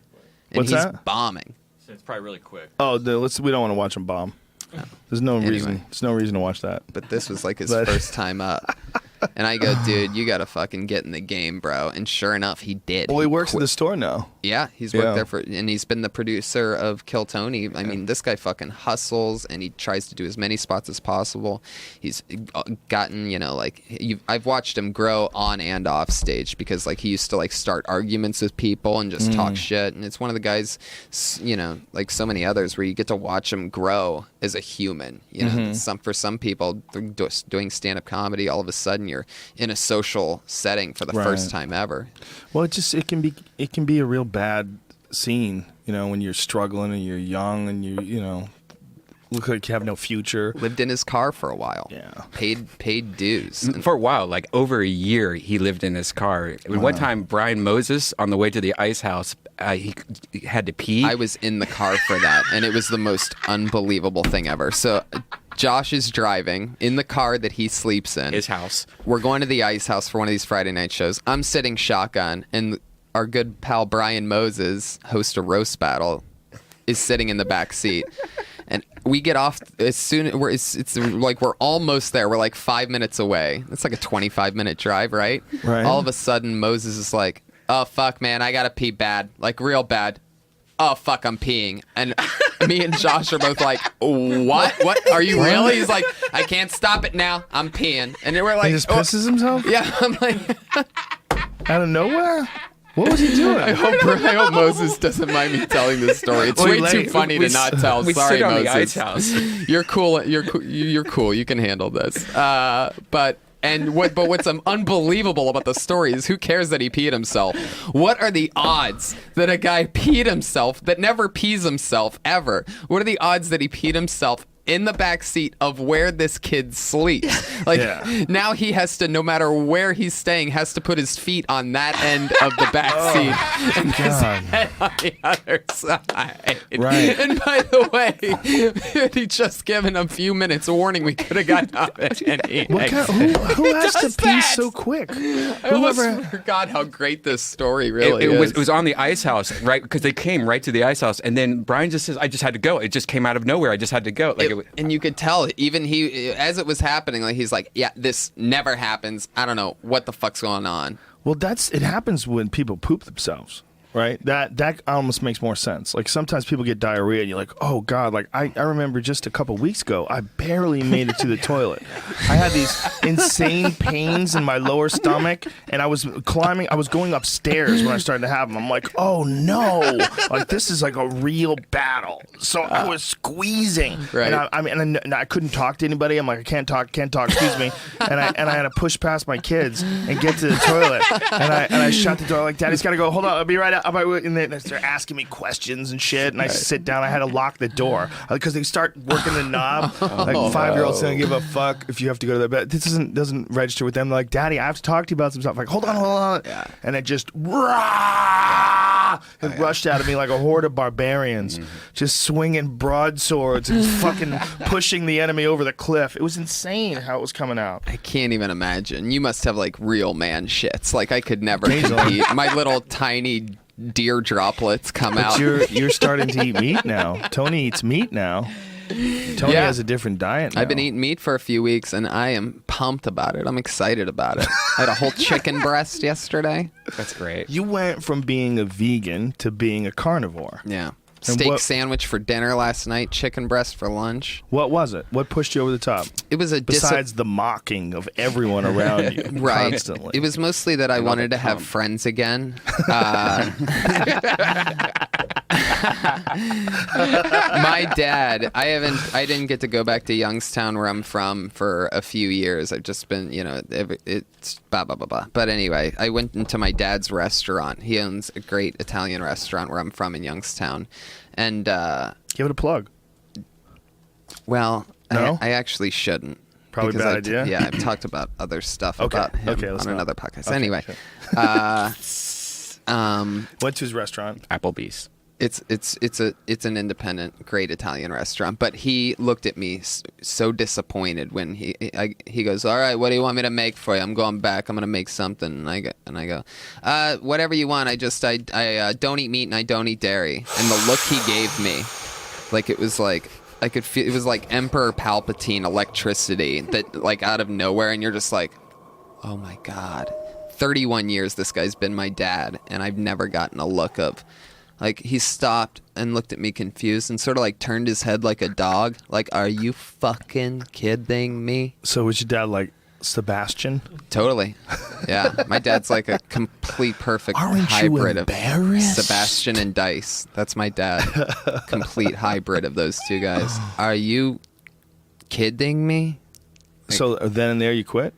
No, he waited until he got back and Yeah, then it was did weird. it the day he got back. Well, nobody out of all the years, out of everything, it's been, it was like 5 or 6 years of vegetarianism, veganism, but I eat fish, so it's like pescatarian, but I don't eat dairy, so it's weird.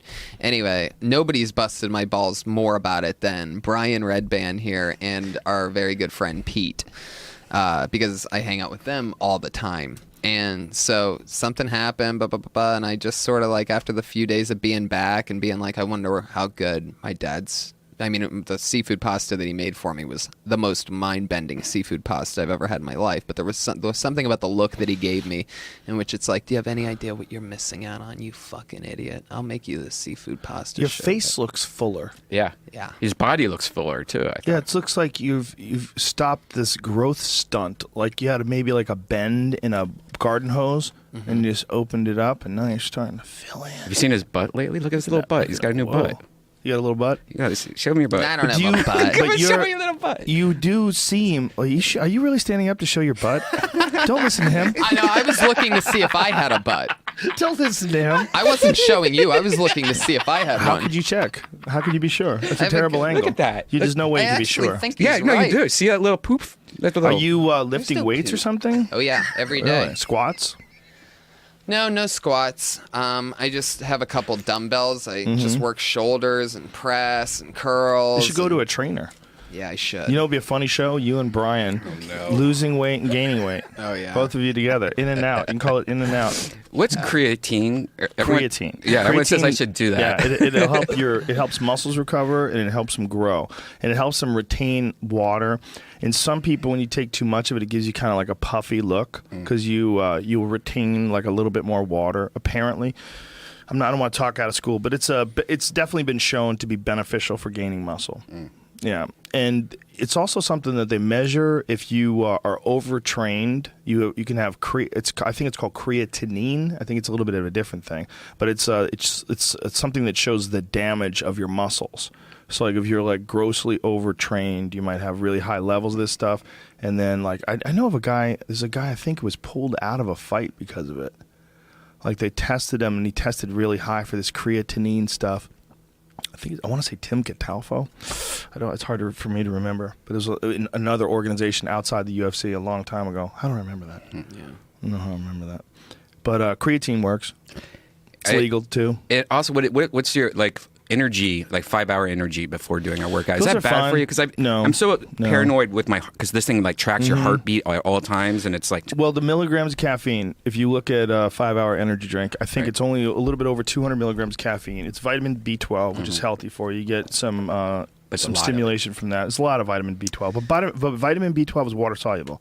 It goes right out of your system and in and out. It's not like you'd have to take like a giant amount of it for a long period of time to have any negative effects. So like using it as a stimulant or a potential energy source like that, in a 5-hour energy drink's fine. It's not bad for you. The only thing with the 5-hour energy is you could have a niacin flush. You ever have one of those? Oh yeah. Well, I take niacin. I take flash niacin, which makes my whole skin tingle. It makes me fucking red. Bright red? Yeah. Shit's really I've good had for it you. happen before. I went on this 5-hour energy thing where I thought 5-hour energies were just the greatest thing for a while. Mm-hmm. And maybe like my 10th or 15th one over like a couple months, and one of those hit me and it just like freaked me out. Oh, you got a niacin flash. Yeah. Yeah, that's nothing compared to taking the actual niacin. You take actual niacin, it's nuts, man. The feeling you get, the tingling on your skin, like it freaks some people out. It freaked me out. What is it? I like it. It's a supplement. I like it because I know it's not going to kill me, but you're feeling the reaction of this nutrient. Like it makes your skin like tingle and flush. Weird. Yeah, they call it flash niacin. But it's an essential nutrient, really good for your body. A lot of people are low in it. Good for sex, I imagine. Taking some of that. Shit, yeah, son. Mm-hmm. Well, it's also the stuff like nitrous oxide, which a lot of people take, like different pump up things, crackers. Those things. Mm-hmm. They have a similar effect to Viagra and Cialis. They have a similar effect in being like somehow or another, it aids the blood flow, or it stimulates the blood flow. Like a lot of those same drugs are banned in the Olympics. Like Viagra and Cialis is banned in the Olympics because it's actually a performance-enhancing supplement. Not that they judge you when you're fucking, but that your muscles itself. Like the reason why your dick gets harder, everything gets bigger. Like you get like harder. You get your body like has more resources available for a brief amount of time. At least they determined enough to make it illegal in the Olympics. Pretty interesting stuff. You know? I wonder if there's any sports where having a boner actually helps you at the time, like javelin wrestling freak the other guy out, right? Just let him know. Yeah. Just to the death. What's up?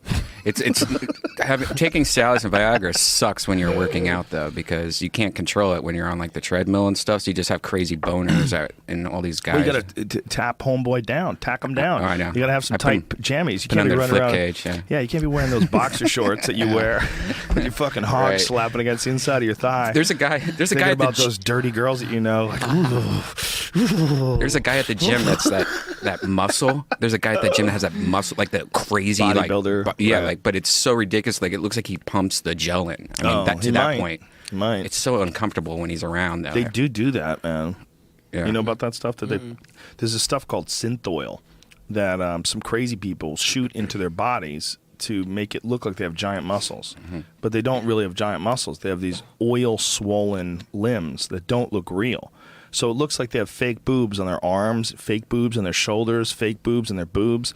There's a weirdness to it where you can tell that the guy's not really strong, but he has these crazy fake giant arms that don't look real at all, and giant traps.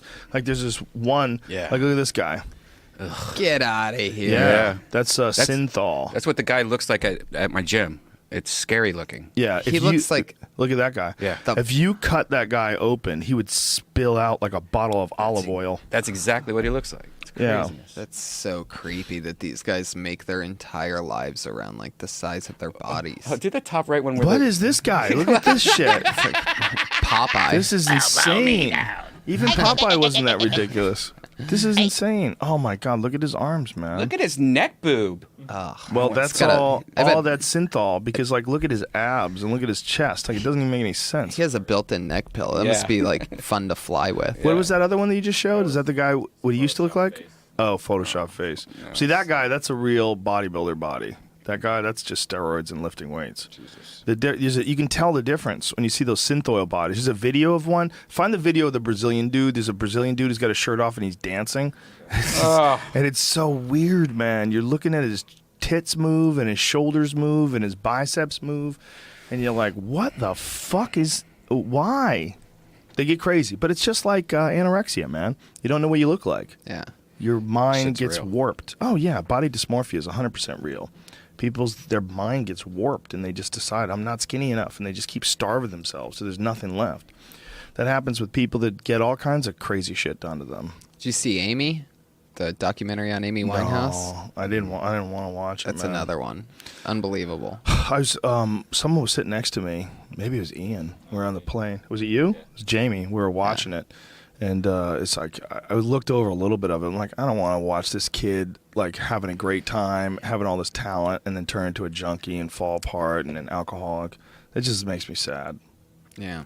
It's depressing, man. Well, the main thing is that she had dysmorphia and she was totally bulimic the entire time. And it's probably basically what sort of killed her is like her body was just on complete shutdown. When you get to that point, you know, her face started swelling up. Like there's crazy things that happen deep into bulimia.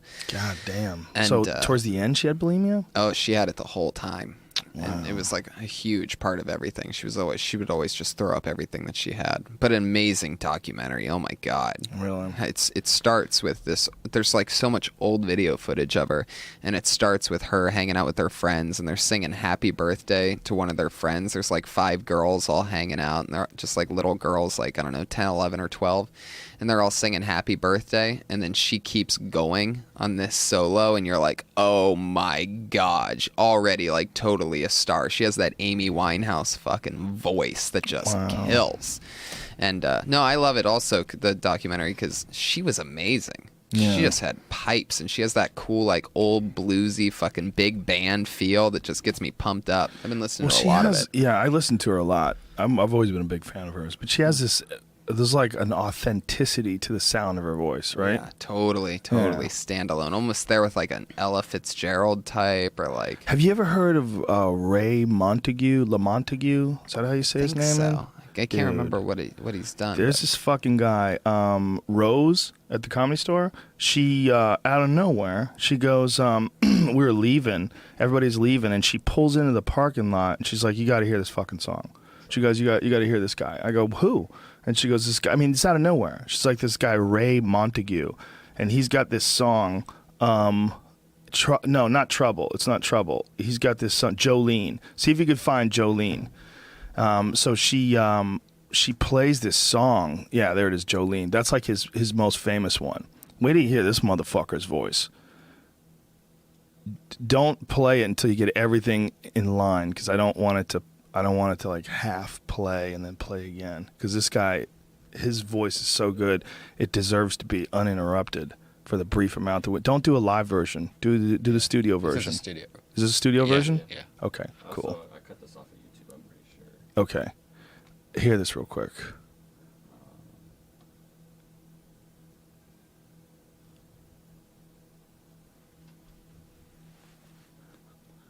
I fell. Is that as loud as it gets? Just listen to it.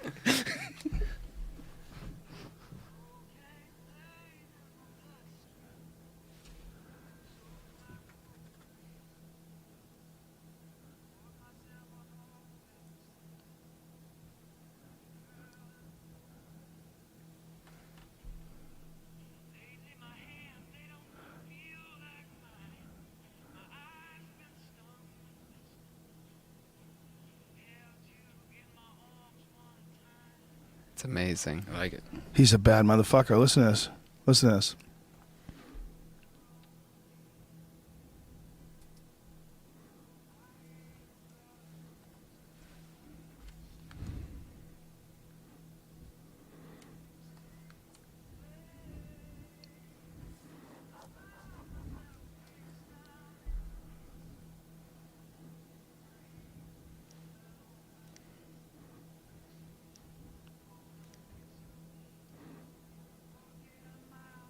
That's a bad motherfucker. That's undeniable bad motherfucker. I like it. He's got like a touch of that Rod Stewart raspiness, but not like all the way Rod Stewart. Well, it's just he's just him. He's Yeah. him. You know, whatever. It's kind of raspy, but I wouldn't I compare love him to it. anybody else. No, He's I not know. like a Rod Stewart. Yeah. He's got his own vibe going on, man. That's a crazy song too. A song about a junkie that's just telling his love. I'm not going straight. Like, this is it. I'm fucking riding it out. Whoo! That's a dark song with fucking soul to it. Is that a guy that's still alive, or is Yeah, he's still alive. I mean, it's just a Making it- song. He's not a junkie for real. No. I mean, like, I mean, he actually might be. He might be kind of fucked up Right. for real. So that's another thing about the Amy thing is it's like Yeah. and Kurt Cobain too. It's like what is that connection where like these freaky both vocal wise and they write their songs like it makes you wonder like why is there always like this crazy adverse effect on the other end or like Of heroin. yeah or yeah. Yeah. Well, heroin has some sort of connection to like this deep, moody pain that a lot of blues singers and a lot of jazz musicians and a lot of rock and roll stars figured out a way to tap into and find some resource of creativity in that realm. It's just so destructive to your body while you're there. It's so devastating. The fact that you're a junkie, you're not taking care of your health, and it's not even necessarily even primarily the effects of heroin, but the side effects of the lifestyle of being a junkie, the lack of sleep and the terrible life and the terrible food and just the chaos. You know, that's what cripples them all. It crushes them all. There's people that are like functional junkies that exist for a long time. They can live for a long time. It's weird. But it's not like even being an alcoholic. It's not just the alcohol. It's also the lifestyle that you live. This unhealthy lack of sleep, lack of recovery, lack of nutrients. It's not just the alcohol. It's the fact that because you're throwing all this alcohol down your shithole or your mouth hole, it's affecting your whole body. Like those decisions to drink that much booze that affects everything you do. You're not gonna drink that much booze and also eat like an incredibly nutrient rich organic diet. You're gonna go to Erewhon and get fucking salad bar. You're not gonna do that. You're a drunk. Yeah. So it all goes bad. And I think with a lot of these junkies, they just give in to the fucking sound. They give in to the siren. They give in to the song of the beast. It just takes it into its veins and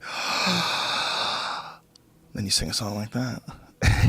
And that's another thing with Amy is like you also see that she had this amazing voice her whole growing up and she wanted to be a musician and she was doing good and she was doing good and then she started heroin.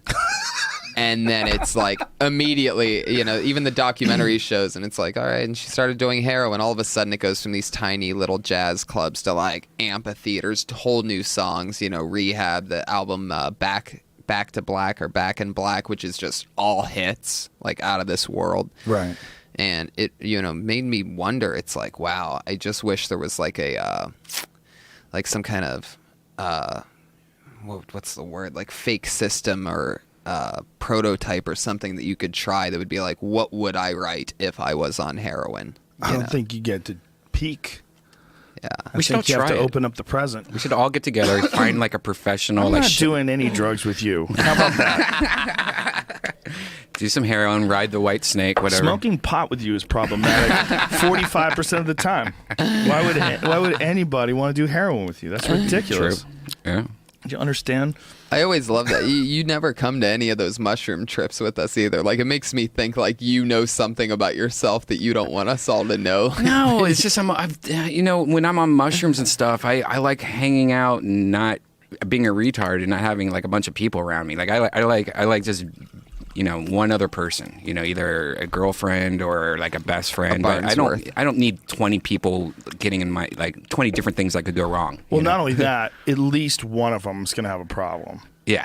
Every time you have a group of 6 or more people that are doing mushrooms, one person freaks out. They always freak And that will out. become your problem if you don't watch out. You know, like I like being quiet, Not just peaceful. become your problem, but there's some people that when you're on trips with them, they want to dedicate the trip to their trip. Right. They want to dedicate your trip to their trip. They want your trip to be about their trip. Dude, I'm seeing this, and dude, this is happening. Dude, I'm feeling this. Like, hey, I'm over here doing my own thing, man. I don't want to constantly be involved in your reporting of your trip while I'm tripping.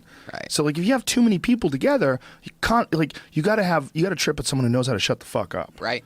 That's a big part of And it. that's what's incredible is that always blows my mind is that's how it ends up happening when we take our little, like, the holiday that Ari Shafir started, Shroom Fest. So once a year we go out there in the middle of the beautiful desert. You wait until the moon's at its brightest of the year, the supermoon. And it's always incredible how quiet and beautiful it gets. All these guys, like 6, 7, I guess it's normally like 5, 6, 7 comedians that spend every other night talking. Just you see them, we all end up scattering. It's not like we're sitting by a campfire or anything, and you see little starry outlines of like, oh, that's Ryan Mervis over there just standing there. And it's amazing how quiet that beautiful desert can be with these personalities. You almost feel like the power of it a little bit. It's a potent psychedelic drug, man. Yeah. And if you use the right intention, if you have the right ideas going into it, and if you can handle it, you can get some wild thoughts out of it. Yeah. They're very beneficial. And people will dismiss people, like, people that have done it. They'll well, I don't even like what he does. He's done mushrooms, and why would I do it? It ain't. It's not disputable. Like, the experience is not disputable. It's powerful. It's undeniably powerful. I mean, it might not be for you. I don't know you. It cures people of depression. Cures people of addiction. Cures people of cigarette addiction. Cures people of alcohol addiction. Cures people. It gives you a chance to look at yourself in a way that you probably would never be able to get to without it. And it'll give it to you for a short window. You'll get to see yourself. You get to see life. You get to see intention. You get to see the past. You get to see the present. You get to see it all combined together in some strange light of this otherworldly intelligence, this weird, like, overwhelmingly powerful new thought process that's going on in your head. Where you're just overwhelmed and you're seeing things, and the visualizations when you close your eyes are spectacular. And somehow or another, it's illegal. Yeah. Insane. That's the best part about it. It's so stupid. It's the stupidest thing to have illegal ever. Yeah. Like, this is the one thing that makes people better. Like, we know it. Like, it's Johns Hopkins University did the whole thing. They did a thing on people that were dying, people that have had. No, actually, it was personality. That was a different one. They did one on people that are dying. They gave them psilocybin and significantly alleviated their stress levels. And then they did another one on people. The Johns Hopkins one was they had these people do a psychedelic experience, and then, like, over a decade later, they were still saying that the quality of their life significantly changed after that experience. A lot of them were saying it. There's a lot of benefits to a lot of these different things that they made illegal in 1970. We just got to face up to the facts. We got fucked by the same people that had Nixon in power, Lyndon Johnson and those type of people. We shouldn't be held prisoner these old ways of thinking. Totally. But I think that law enforcement and, a lot of people that control laws and have laws in place, they're very reluctant to give up a law or to admit that all the arrests that they made were unjust. Because it opens up this giant box of shit, like looking at all these people that are in jail for nonviolent drug crimes, and now those drugs are legal. What the fuck do you do with all those people in jail? Yeah, it's crazy. Well, in Seattle, they're letting people out. They're letting people that were in for pot and people that were selling pot, they're dropping their cases. And, it's one of those things to where, what's crazy is, like, I guess you haven't seen Making a Murderer, but it's like... I know the premise, though. But the premise is that, like, he was in prison for all those years, so maybe he did do this, and if he did do this, he did it because he learned these bad ways in prison. Yeah. Which brings it back to the drug people, is it's like they might go in being a pot dealer and come out being a rapist murderer because they jerked off for months to their bunk mate's fantasy that he told them, oh, yeah, I tied this bitch up, and it was the most fun. And they're like, wow, that sounds interesting. And they get out and just start doing crazy stuff like that. Yeah. Yeah, there's a lot of those things, right? Mm-hmm. I mean, the recidivism rate of these prisons is insane because, and I did all this research on it when Jeff Ross did his prison special for Comedy Central.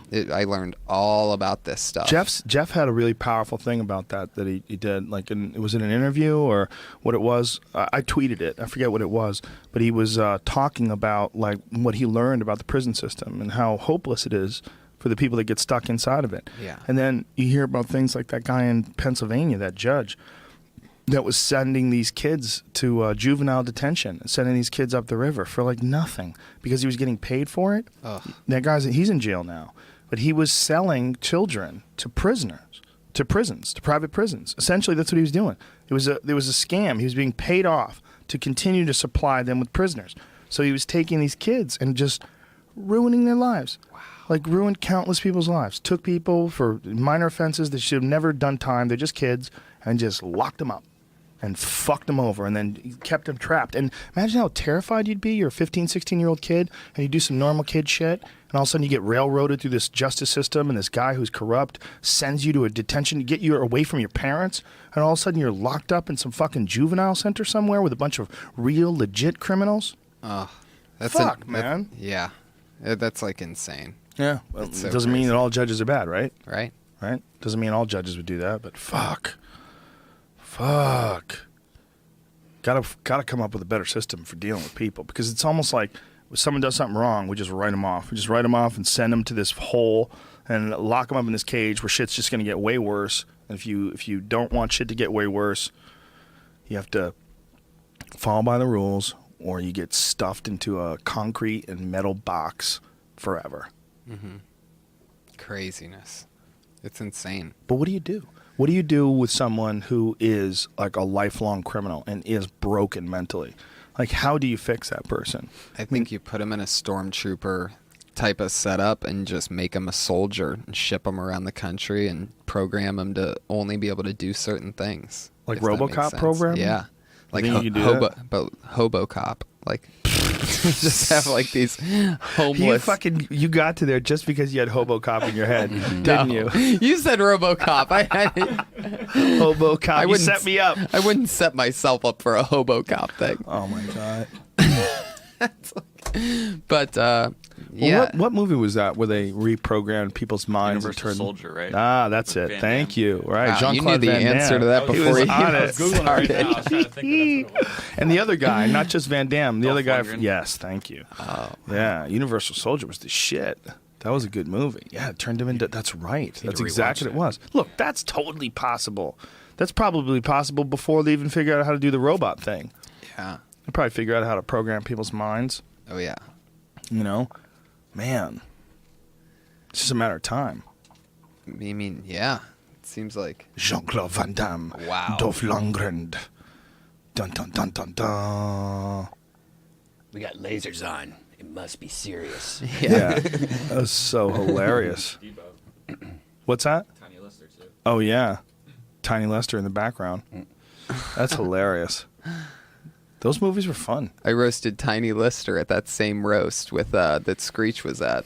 Well, let me ask you this: if someone came along, okay, like what if somebody was in a motorcycle accident and they were essentially brain dead, and some doctors came along and said that they have the ability to turn this guy into a soldier robot and he could go fight for his country. Like your brother's dead, Tony, but we can keep him alive and have him go defend his country. We're gonna send him over to Afghanistan. I mean, hey, might as well better there than buried, right? Do you think so? Isn't that what Deadpool is? Deadpool? Deadpool, the comic. Is it? I think. He was I love badass. we're just He doesn't have what? Doesn't he have like superpowers or some shit? They give him some sort of badass powers. Oh. But he was gonna die. Like he's given terminal. Oh, see, that's a comic book that I was never aware of. Me either, really. So when this one comes out, I'm completely out of my element. I don't know anything Yeah, about me it. neither. That was a Marvel, though, right? It was a Marvel comic? They're doing some clever marketing for it too. That's pretty good. Interesting. Well, this is a movie that almost didn't get made. But then they made a really cool, trailer. Someone made a fun trailer, and the interest for it picked up. So they decided to make the movie. What's the movie? Deadpool. They made this fake Valentine's Day to try to trick some people. Oh. True Love Never Dies, Valentine's Day. That's so great. Rom-com style posters. and Ryan Reynolds is taking full advantage. Oh, yeah, man, it's gonna be interesting. There's gonna come a time where they can sort of reanimate a human body, put an artificial brain in it. It might be the first thing they do before they go to artificial intelligence. Take some dude, get his head blown off. It's like that dead dog. Yeah. His heart's still hanging on. It's not thawed out yet, Right. or not thickened up. Yeah, they just keep it going. Just slap some robot head on there, screw it down. Like RoboCop style. Like a pit crew. Isn't it funny? Isn't it funny how like RoboCop, when you watch that movie back in the day, it was like, this is so never going to happen. Right. But today you're like, well, I bet they could probably do it. I bet we're probably pretty close to being able to come up with some artificial limbs that are more strong and more dynamic. They just have to have some sort of a power source. Yeah, there he is, so RoboCop. creepy. Wow. He had a dope outfit too. The new RoboCop, I never I saw it. wasn't really into the new outfit. The you new watch outfit it? just didn't. Is this the new one? Ugh. Did you watch the new one? No, I did Me not. neither. I think that is the new one. I met that dude. Yeah. Yeah. See, why doesn't he have his hands covered? I'm gonna chop your hands off, bitch. Exactly. Then what you gonna do? Yeah. You gotta have your hands covered. How come your mouth isn't covered either? I'll shoot you right in the mouth We've hole. identified the weak spots. Yeah, you don't want to have Exactly. an exposed mouth hole. Go for the mouth why- and hands. Yeah, why would you ever have an exposed mouth he doesn't hole? have it. Yeah. He's got his whole face. Yeah, his whole face is like ready to be shot. Because I'm assuming there's a brain back there, right? You got skin, so there's, I'm gonna shoot right through your eyeballs, right in your brain. It's so stupid, Like he's got like a regular human mouth. Why would you have that when everything else is protected? Yeah. You can't project. You have some sort of a speaker on the outside. There's so many veins and important arteries that Yeah. run around the neck. How's he gonna eat with no teeth?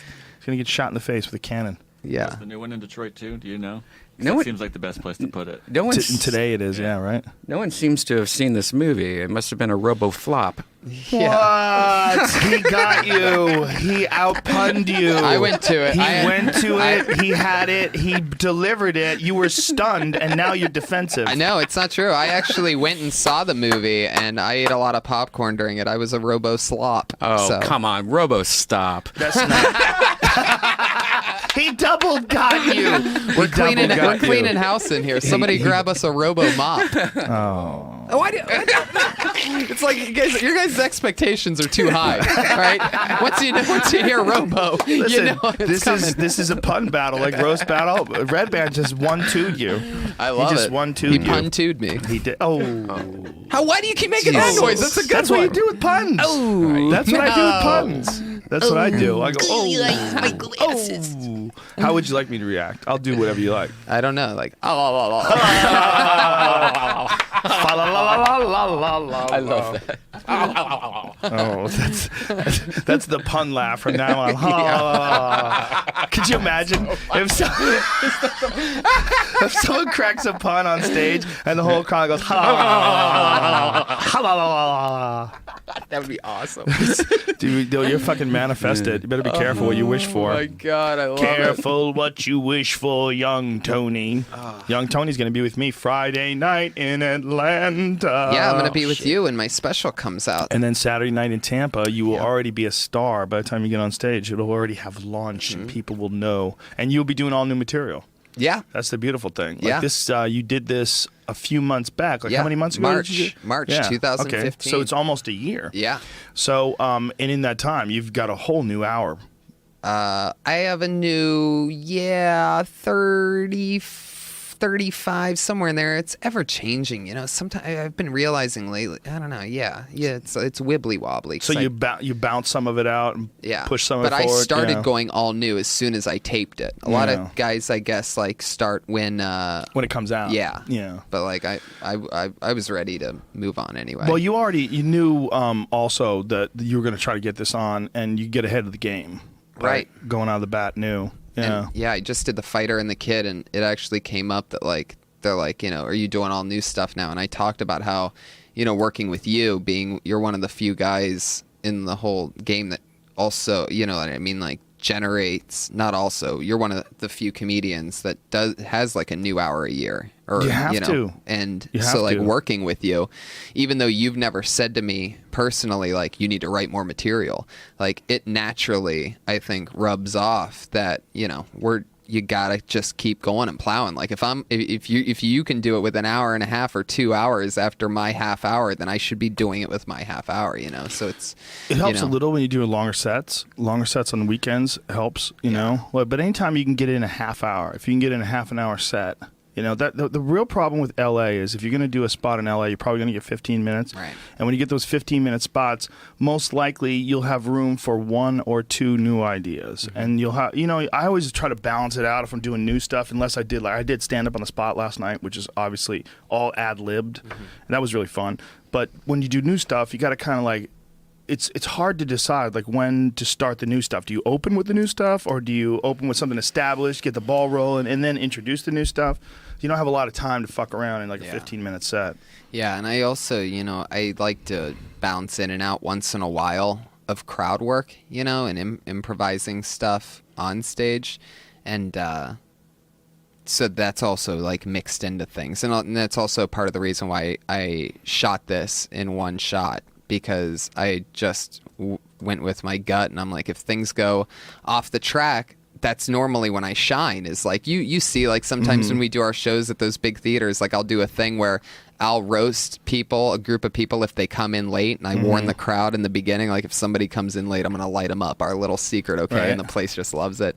And I love that, just improvising in the moment. I love that pressure. I love like that feeling of like, like being a quarterback and you feel like that linebacker coming, but you still have to get rid of the ball. You have to just stay calm and deliver.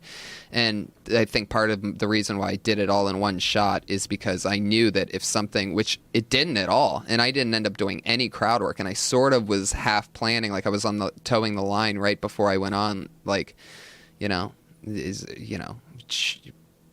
anything can happen. I knew that I only had one show, which is rare in itself when shooting a special, to only have one show and one audience and one camera. And I was ready to do crowd work, but I just sort of, you'll see in like the first 15 seconds, I just sort of like, just saying hello.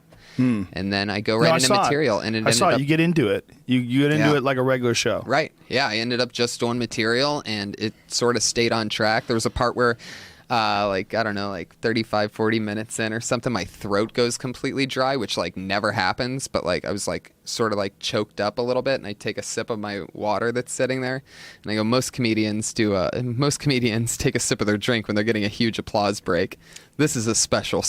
And like, then they, just giggled because they all know that. Hey, I got to take a leak. I'm so sorry to interrupt you, but I've been holding this in for a while for some strange reason. So, Brian, talk to him real quick. Oh, I love that. Hi, Tony. Wow. Normally, you bust my balls when I have to pee. Yeah, it's the best. It's the Brian story. What's his name? Oh, what? Yeah, it was cool that doing the one shot. Did you, after it was done, did you think like, oh, I wish I would have done that different or this different? Was there anything that you kind of wish now looking at it that you did different if you had the chance? Of course. I mean, naturally, after doing that, I mean, there's always like, things that change or different. Like, for example, like I close with, even in March, I had a different version of the Cosby thing that I do now, but a totally different joke entirely. Where you were like, Bill Cosby's innocent. I know it's true.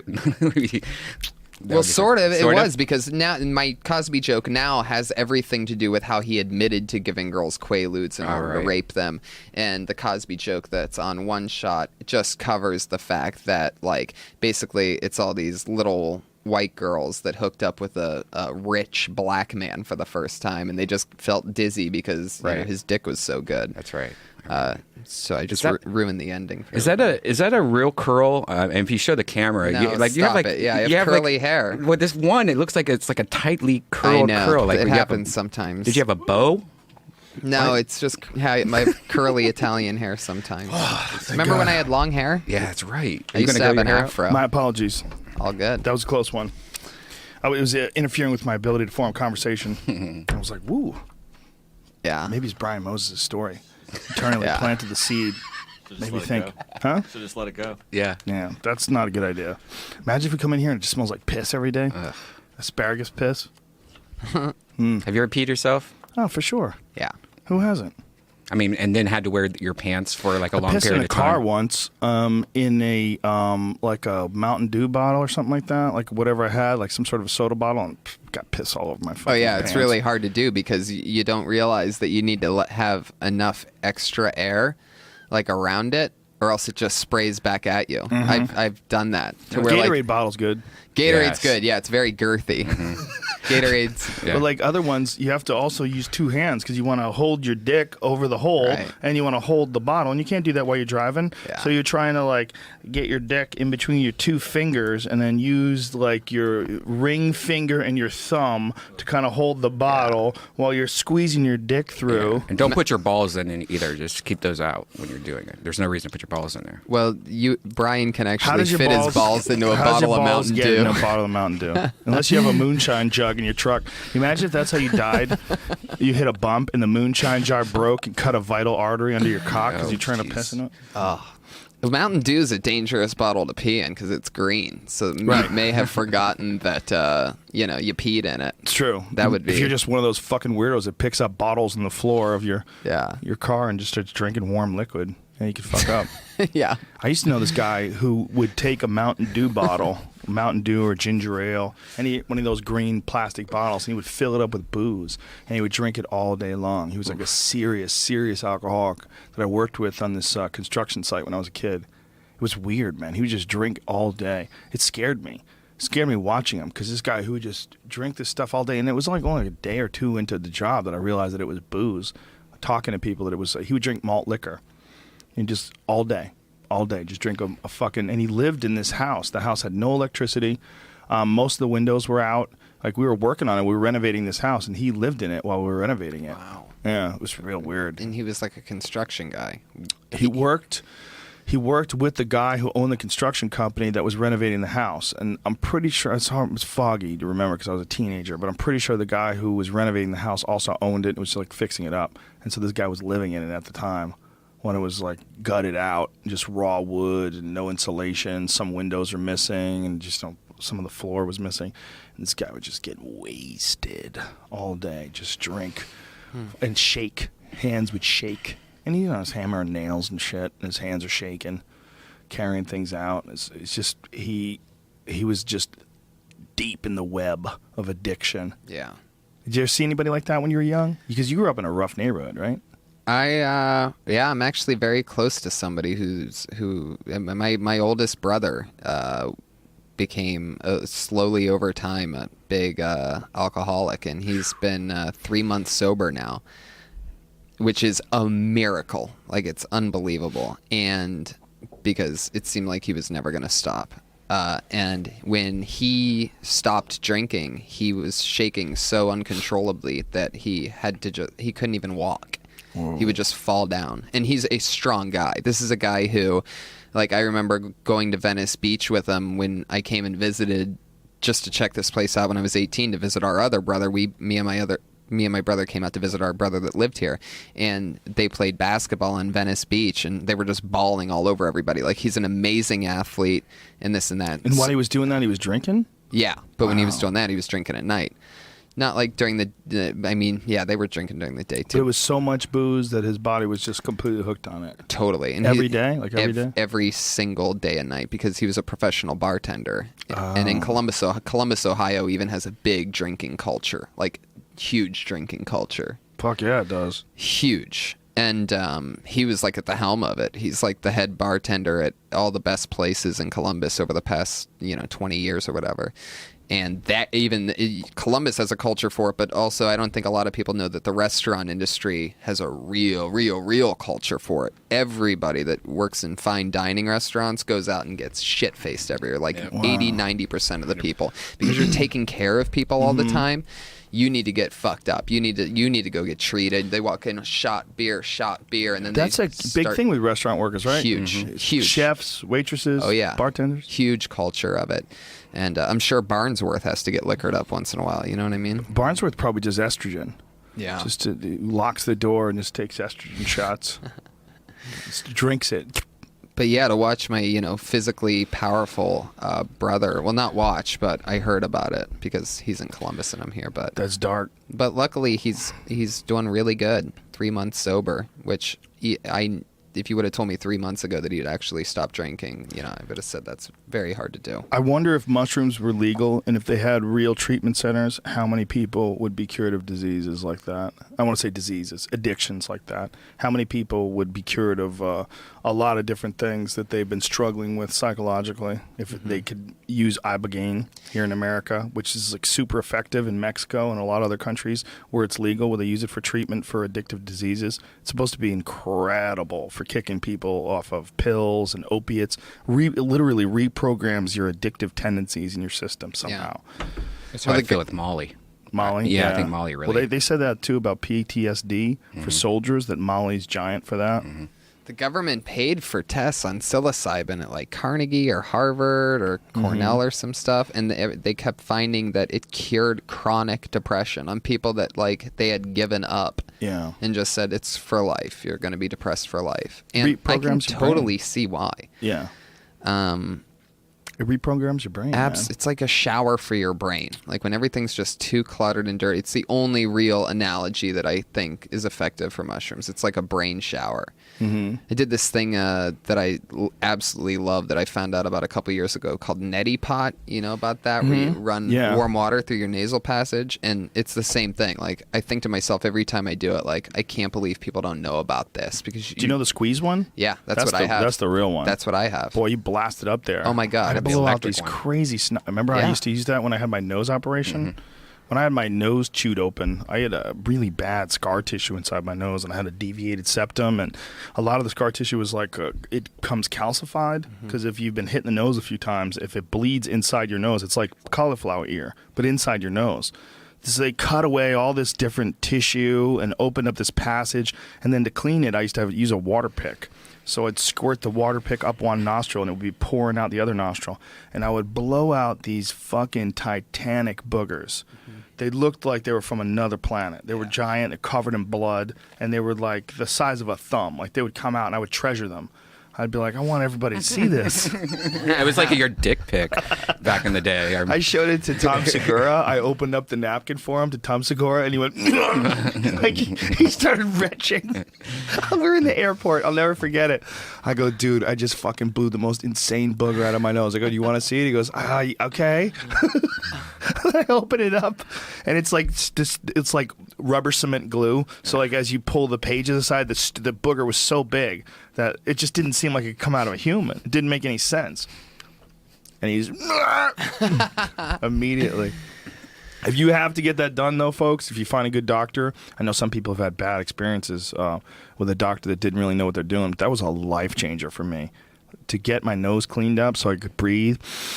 Neti pot, I mean, you got to do it right. You got to make sure you put the packet in and use distilled water and warm it up. But I mean, it's one of those things to where when I do it, I'm like, ooh, tonight's going to be a good night. But if you have a broken nose, that's still not going to work.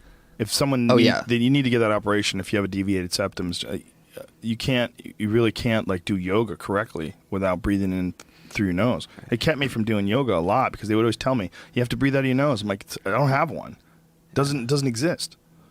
I could smell a few things, but it's just jacked in there. So neti pots wouldn't have worked. It just wouldn't have worked. But now that it's clean, it works awesome. Yeah.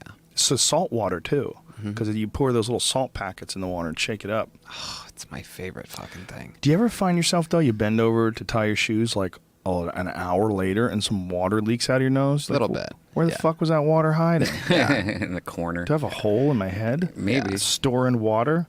Like I bent over to tie my shoes, and I was like, what is this? It's drip, drip, drip, drip, drip, drip, drip, drip, drip, drip. Happened to me during that set, like just one little drop. But that set last night when that lady's like, no, Trump's never going to. It came out of nowhere like bloop, and I'm like, what is that? Salty. You gotta just grab someone like that and take him out of the room. You can't interrupt the show like that. That's so stupid. Because that's one person. The Irvine Improv's 500 people. Yeah. So it's one person deciding that in 500 people that I'm sure a giant percentage of them were laughing because I know the bit's hilarious. Oh, yeah. It was insane. That's why, like, people were booing her before I even said, what's your problem, lady? Like, it was... You just can't have to deal with that. just people don't get it because they look at you and they go, he's just talking. Right. They go, oh, man, he's going to make people in this room vote for Trump. It's like, no, lady, you're the only one that's not realizing that you're at a professional show right now. Well, not only that, how weak is your candidate where a comedian could talk you out of it and go, he's right. Fuck these poor people. Bernie Sanders is an old loser. Right. Donald Trump's right. Yeah. Do you think Trump really wants to be president? Because it seems like he's going to be. Yeah. I'm not bullshitting. No. And people are like, you're wrong. He is way out ahead on the Republican side. Yeah. And more people are willing to vote Republican now than before Obama was in office. There's a lot of people that have like strengthened their resolve against liberals and against the left and against the Democratic Party. It's highly if he just changes his tune on a few things, he could I get don't even him. know if he needs to change his tune. He's saying stuff that I think a lot of people are thinking. That's one of my alien boogers. Oh, my God. Yeah. That's a booger? Yep, that was a booger. Yeah. Doesn't it look like a cockroach nest or something? Yeah. Look at my hand. It looks like one of the planets from Star Wars. Look at my hand here. Tatooine. Yeah. The thing you could get a good because that's a kind of a inflated picture, but you can see how big that was. It was like that big. That is like a real booger. That was a little dry. Like when it came out, like maybe a minute or two before that, it was a little larger. When you had that crazy shit the other day, and you're like pushing your kids out of your way and everything, do you remember what you ate or what caused? There's another one. There's another one. Oh my God! That's the one that made Tommy gag. Oh That is yeah, the very that's one. That's the very one that made Tommy gag. Oh God! He was like, I took a photo of it in the bathroom, then I put it in a napkin, I brought it out to him. Oh, that one really is. That's something else. What did you ask? What did you just ask? What made that crazy shit that you're talking about? Where like you MCT had to like oil. Pretty sure I had too much MCT oil. If you put too much MCT oil in a kale shake or a protein shake or something like that, occasionally there's like a tipping point. I don't know like how many cups is like I should probably figure out like what's the beneficial dose instead of just adding capfuls. Right. And I might have added an extra capful, and I might have drinking much more than I usually drank. And whatever it was, the fucking click. The sear snapped and the fucking opening There's something was there. It's that like, it's funny, Max. When you have 5-year-olds, they don't want to hear nothing. Like you can't say the house is on fire, but Daddy, I can't find my toy. Like whatever they're dealing with is like so critically important. I'm like, I gotta get in. I'm gonna shit on you. I'm gonna shit on you, little kid. Your face is where my ass is. You better get out of the way. I can't stop it. Like I was with all my might. I was tightening up. Like I was massive cramps. every squat you've ever done in your life counts for all this the moment. ab work, the cramps. When I was like, oh no, I don't know if I'm gonna make it. There was that moment where I was like, I'm gonna shit at least a little bit in my pants. Maybe if I just let a little prisoners out, let a few hostages out, then we could renegotiate once I get to the bathroom. But I managed to keep it together just right to that point where I was, wow. Yeah. And you just hear Mike Goldberg's voice. It's all over. MCT oil though will make you shit yourself. Well, you have to be careful. If you have too much of it, it will definitely. It just lubes up the old pipes and just releases the hounds. But it's probably a good thing because once it goes through, like it blasts out, boy, you feel great. I've been taking healthier poops than ever lately with this new meat influx. My body is just loving it. They're so solid that every time I take a poop, you know, when you get the splashback. Satisfying I'm at 100%. I'm at 100% splashback now. Have you ever splashback? Have you ever like had your butthole open up enough just after it splashes that it gets a little teardrop inside the butthole before and it then shuts? a little bit comes out later when you tie your shoes. Yeah. Do you still eat vegetables though? Are you still cognizant about? Totally. You definitely look different. I'm not bullshitting. Your face looks thicker. And I haven't even had breakfast or lunch today. Yeah. So you look thicker. Like your face looks thicker. Like you look feel healthier. I feel better. Yeah. Vegans right now are so angry. No, Why didn't you stay the course? You just didn't follow you didn't have enough quinoa in your diet. What about avocados? What about olive oil? I missed ultra virgin. It's been a lot of fun to get back because I love food. I'm huge on food. Well, you guys went to Fogo de Chao, right? That's where you broke your cherry, yeah. that's meat lovers' paradise. I've been to Fogo de Chao a couple times with you without eating meat. Well, they the salad have bar is great excellent. salad bar. It's amazing. Oh, You could easily fill up on the salad bar with no fucking meat whatsoever. It's a great restaurant. Yeah. Those Brazilians know how to eat, man. The churrascarias, they're amazing. If you don't know what it is, there's Fogo de Chao, Texas de Brazil. Those are the chains, but there's a bunch of like independent churrascarias. And a Brazilian style barbecue, what it is you have a chip, and one side is green and the other side is red. And when it's green, they come over with these trays of meats like sausages and chicken wrapped in bacon and filet mignon and picanha, which is like top sirloin, which is like the best one. That's the best. I hide that one all the time. Well, so many people want it. And there used a place we used to go to that was called Picanha. Where was that? That's in Pasadena. No, Burbank. Burbank, right? Isn't there a place in Burbank called Picanha? Where was that? I think it's in Burbank. Picanha. I think there's a place in Burbank called Picanha, but it's the same, isn't it? Yeah. Yeah. Same style of food. It's fucking so good. Yeah, so they come over with these pitchforks with meat on them, these skewers with meat on them, and they slice it off. Yeah, that's the one on the right. Yeah, baby. They hide it. But if you like meat, you got to go at least once. It's so good though too. They figured out the right way to baste it in front of open fire. You know, they slowly cook it. So good. And it's unlike like a regular steak where they come over and they slice pieces on the outside and they put them on your plate and then they go back to cooking it again. Yeah. Like they baste it again with their whatever they have that. It's like a salt and some sort of an oil to it. Yeah.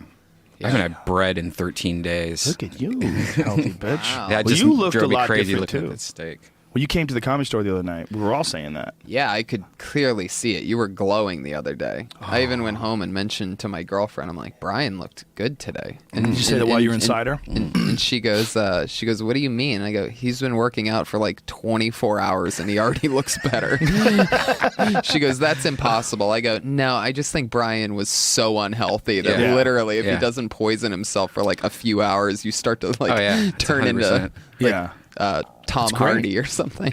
Dude, it's great. You're doing so much good shit now. You're taking care of yourself. You're on this like kick that's lasted through the entire month of December or January rather. You're doing your podcast now. Like so much good shit's happening. Yeah. That's awesome. Yeah. It's awesome, man. Yeah, it's amazing. How's it feel? How does it feel? John Benet Feeling good? Ramsey, you know. You feel lighter. What does that mean? I don't know. What does John Benet Ramsey mean? What does that mean? Exactly. Like good fucked. No, I'm just kidding. I don't know what that. I don't know. That what's doesn't going make any on. sense. He's laughing to cover up his own I don't know what it means. psychosis. He's like the Joker now from Batman. Yeah. That Joker photo I made of Tony, that's crazy. Have you seen that photo? You know, that's like one of my dreams. Is I want to play. I Talk want about it on stage. Yeah, Yeah. yeah. I really want to be like the next Joker. I think Nicholson. What Nicholson did is amazing, and I think what Heath Ledger did is great. And I'd love to eventually get to the point to where down the road, I could be like a young Joker. That's totally possible, especially if they keep making more Batmans. And I think like especially if I keep growing as a popular comedian, I think it's like a cool twist. Like, Exactly. Marvel hires actual comedian to Play the Joker. Yeah. look Who at better? you. Who better? Look at you. Stand-up comedian turned Very evil. excited. Look at you. Insult comic. You feel it? Turned evil. Yeah, dude, you're born for that role. Yeah. You'll die first before that Whoa, happens. Jesus, I bro. think we should all be. Come on, Brian. Brian, if you break your What is- diet, you Brian, could be Bane. you were doing so good in this podcast. What happened? Why go bad on us? No. Tony, you've always felt like you're going to die young and stuff, but you always talk What? about like You have notes on me over there? Yeah. What are you What checking? are I'm you just- doing? just He's looking at- checking your fucking Wikipedia. I was looking at Oh, yeah. that. There it is. Brian made that to promote the podcast. You look more like a zombie. Well, like a that's gay the Jared zombie. Leto Joker that he Yeah. made. That's not the... Right. Oh. Well, Jared Leto's Joker looked pretty fucking cool, Yeah, too. yeah. So he's the Joker in the Suicide Squad, He's right? another one that got ripped for that. Why? Because the Joker's a bad motherfucker. The Joker's the best bad guy of all time. Why did he get ripped for it? You got to look that up. Because the Joker's a bad motherfucker. Yeah, but like normally, Jared Leto is a bad motherfucker as an actor. totally. Come on. But Crazy. there's a thing where like he shows himself working out in a Superman shirt or something. Anyway, What's the problem with that? People just look for shit to complain No, about. no, it's a good thing. Whoa. It's amazing. I Like could see he's like Tony doing it. pumped. Whoa, that totally could be you, Tony. Yeah, Totally. Especially now with your new diet And your little, and Look at fucking that. lifting. your little tush. What kind of car is that? What is that? Is that a real car? It's What is a, it? Pontiac. Sea breeze. Jamie? See, they'll probably introduce some new car. They do that sometimes. Oh, yeah. Well, click on it. Let me see. Is that an Acura NSX? Wow. No. That's a Jaguar, right? What is it? Does it say? So cool. I don't know what that is. Vador G35. What is it? A Vador. A Vador? Huh. Yep. It's a Vader. Is that real? Oh, okay. Some car I never heard of. Huh. It's so neat.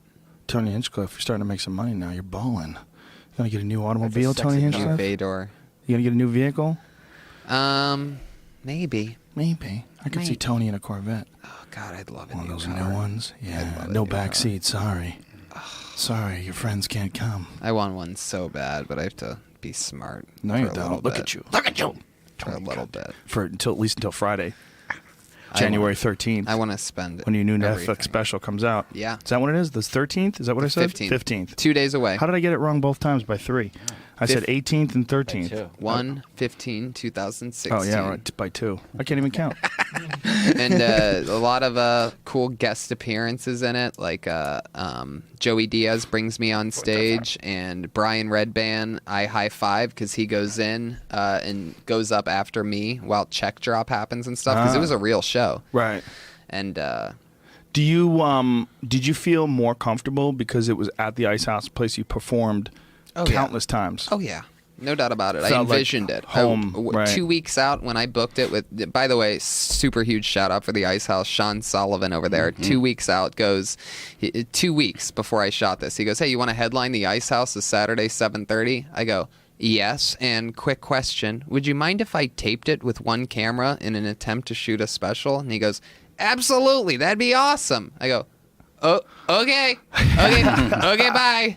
And like, you know, the rest is like history. He was there that night. In fact, well, fun fact about that is that if you noticed when we saw the trailer, there was one guy that sort of like walked off. That's Sean, which I think is so cool. It's like a perfect little tiny cameo. You'd have to really pause it at the right moment to see him. That's awesome. But he was so responsible for it happening. And wait, what was the question? Oh, yeah, being comfortable at the Ice House is with the 2 weeks notice that I had. I literally, I'm not even kidding or exaggerating, in my dreams at night was like envisioning it. And I'd like, you know, it would be a nightmare or a great dream depending on like, but I was like picturing it. And during the day I was picturing it and where I wanted the steady cam to be because, you know, Ben Wolfenson, my really good friend, amazing director, directed the beginning of Ari Shafir's special and Trip Tank on Comedy Central. But like, you know, this was my idea, shooting it all in one shot. It's So a great idea. I It's a great way to also to capitalize on that small club. Right. Well, I knew I had to do something special to really stand out. You know what I mean? Because I don't have, you know, TV fame or anything like that. That so many, you know, networks and everything looks Yeah, for. but do you when- really think that anybody's going to view it based on the fact that you shot it in one shot? I think more people gonna- Netflix. I think that's why they got it. I don't think they're like, you know, let's take this nobody out of nowhere and you know what I mean. Stop. You're funny. Stop. That's bullshit. I You know, would have but got it there's a- anyway. If you did that thing at the Irvine Improv, you would have still sold it to Netflix. You're very funny. You're very funny. You're doing great, and you have heat behind you. You have heat behind you, and you're connected to a network of other comedians that have heat behind them. Yeah, like that's another thing. Is Yeah. I'm so honored to be up there with Segura. You know, who's came out 2 weeks ago and is amazing, and everything Burr- about it's amazing. Burr's whole fucking national persona changed. Like people really became aware of who Burr is. Burr was always like peaking. He was always like ramping up, becoming more and more famous every year. But once his Netflix special came out, and it was probably his best special to date, he just smashed it, and then became a guy who sold out Madison Square Garden. And that easily could happen to you. It could happen to Segura, too. Segura's new special is even better than his other one. He's Right. fucking smashing it right now. Yeah. He's killing it. It's the best platform for comedy. It's an amazing time that we live in to where like that can happen. A guy that's never done the Tonight Show, or I've never done stand up on TV at all. I'm starting first time ever in the public. Netflix with Hour. this. Yeah. Yeah, I mean, think about Segura, too. Same thing. He doesn't Yeah. have, like, TV credits. Right. And he's just selling out theaters. Mm-hmm. You know, it's Over and over again. Yeah. They keep adding shows to his comedy works this yeah. week. How about Sebastian? 2 shows Thursday, 2 shows Friday, 3 shows Saturday. They just added a midnight for him. It's Jesus. Denver Comedy Works. It's amazing. Selling out Comedy Works. Yep. Well, he's a monster right It's now. amazing. Well, he's a legit, like, world-class national headliner right now. Yeah. And it's all from, working and grinding and doing specials on the internet. It's amazing. Yeah. And from podcasting, getting connected to people through podcasting. Huge. His podcast, too, him and his wife, Your Mom's House, they have this tour that they do on the road with it. And it's a whole thing of its own. Like, they have all these little, like, things that people look forward to, like Tom or Black.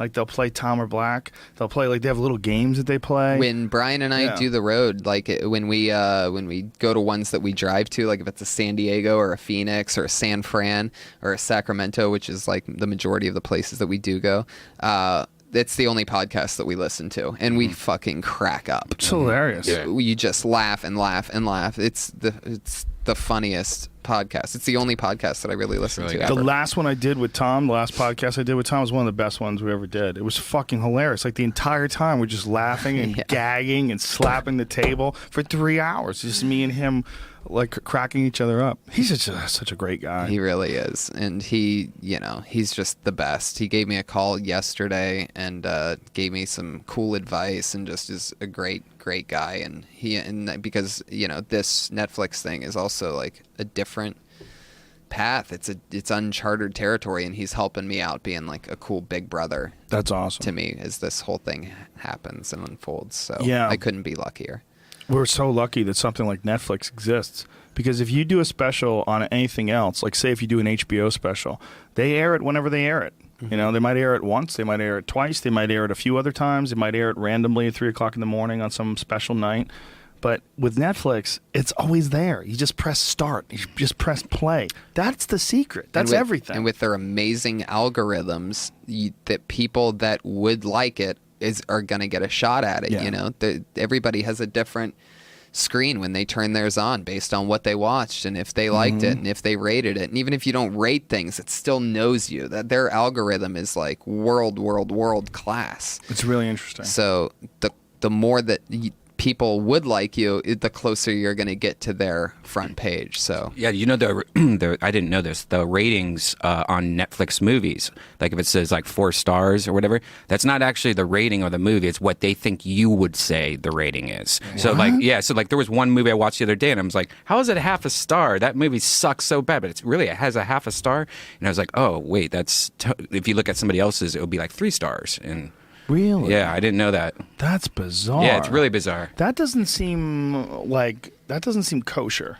Right. Yeah. Like a star system should be kind of like what people think. Maybe they wanted to get that to avoid like a disgruntled person, like giving it like really bad reviews under a bunch of different fake names, or the opposite, like maybe a company that like is like there's been that before where someone put out an independent film and then someone hacked into the iTunes comment section and it's all just overwhelmingly positive, like fake reviews of this terrible fucking movie, and then someone in the comments will post, these are paid reviews, like this is not real, this movie's fucking terrible. Like I've seen that before. Yeah, me too. So maybe that's what Netflix is trying to avoid. Rotten Tomatoes is pretty guilty of that in general. I think it's like there's some. It's hard. Yeah, it's hard when you got a comment system. People don't hack it.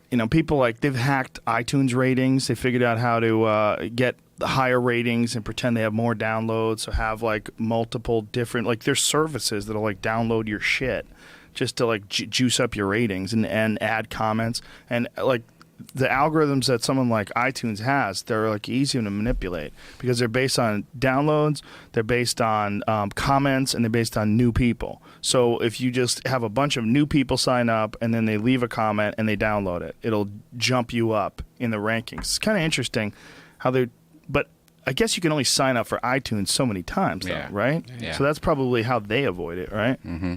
And it has your public name on there, so it's like even if you use your account, you don't want to be like, this sucks, and then have your real name on there. Yeah, that's true. Maybe iTunes is the right way. But it seems like the right way, I don't know, man. I don't think there's anything like Netflix might have a point there, though. Like in your circle of people that you like, what do those people think it was star-wise? Versus in the circle of like 70-year-old people that live in nursing homes. What did they think of Bob and Dave's new show? Right. Yeah. The fuck are we talking about? We're talking business. Shop talk. Algorithms. Yeah, algorithms. All right, let's wrap this up. Let's bring it home. It's, Friday, Tony Hinchcliffe will be with me in Atlanta, in Hotlanta, at the Tabernacle. The shit is sold out. If you did not get tickets, so sorry. We'll be back. But that night, Tony's One Shot will appear magically on Netflix in your queue. That's QUE. Download it, enjoy, let a motherfucker know. One shot. One shot. Five. Give that bitch 5 stars. And then we'll be in Tampa on Saturday night, and then we'll be at the UFC on Sunday. Excited about that one. Yeah, that's a big one. That's a big world championship. Dominic Cruz versus TJ Dillashaw. That should be off the hook, and a good end of the weekend for us. You know, have a couple great shows, and then head on there. Brian Redband, who's your guest this week? I'm still finalizing it, but I'll announce it soon. It's incognito, ladies and gentlemen. We keep it on the DL until we release, but you do them Fridays, right? I usually do every Friday. I have 2 episodes, one with Sage Francis and Sovereign, and one with MC Chris and Christian Mingle. It's called What Brian Redband Do. It's on iTunes. Subscribe, rate, and review. Help me out. Boom. And January 22nd and through the 24th, me and George Perez will be at the Brea Improv. So. Boom. Okay, beautiful. That's Death Squad TV. You can get information for that. Kill Tony is every Monday, pretty much every Monday at the Comedy Store. We have our biggest one ever this Monday. The one that everybody's been asking for. The biggest one ever. I'm not kidding. I'm not allowed to announce it because we're going to announce it on the Guy Who It Is podcast tomorrow. So you're going to know who that is tomorrow afternoon. And also, real quick, Caroline's. I'm headlining New York City for the first time ever. February 5th and 6th, a week after we do the Beacon Theater together. Caroline's on Broadway, February 5th and 6th. Help me out, New York City, because I need to fill those seats. And Beacon Theaters, I think it's sold out. If it's not sold out, it's basically sold out. Almost. So if you're thinking about getting some tickets, jump on that. That's end of the month. All right, you fuckers. Thanks, everybody. Much love. Bye-bye. Big kiss. Mwah.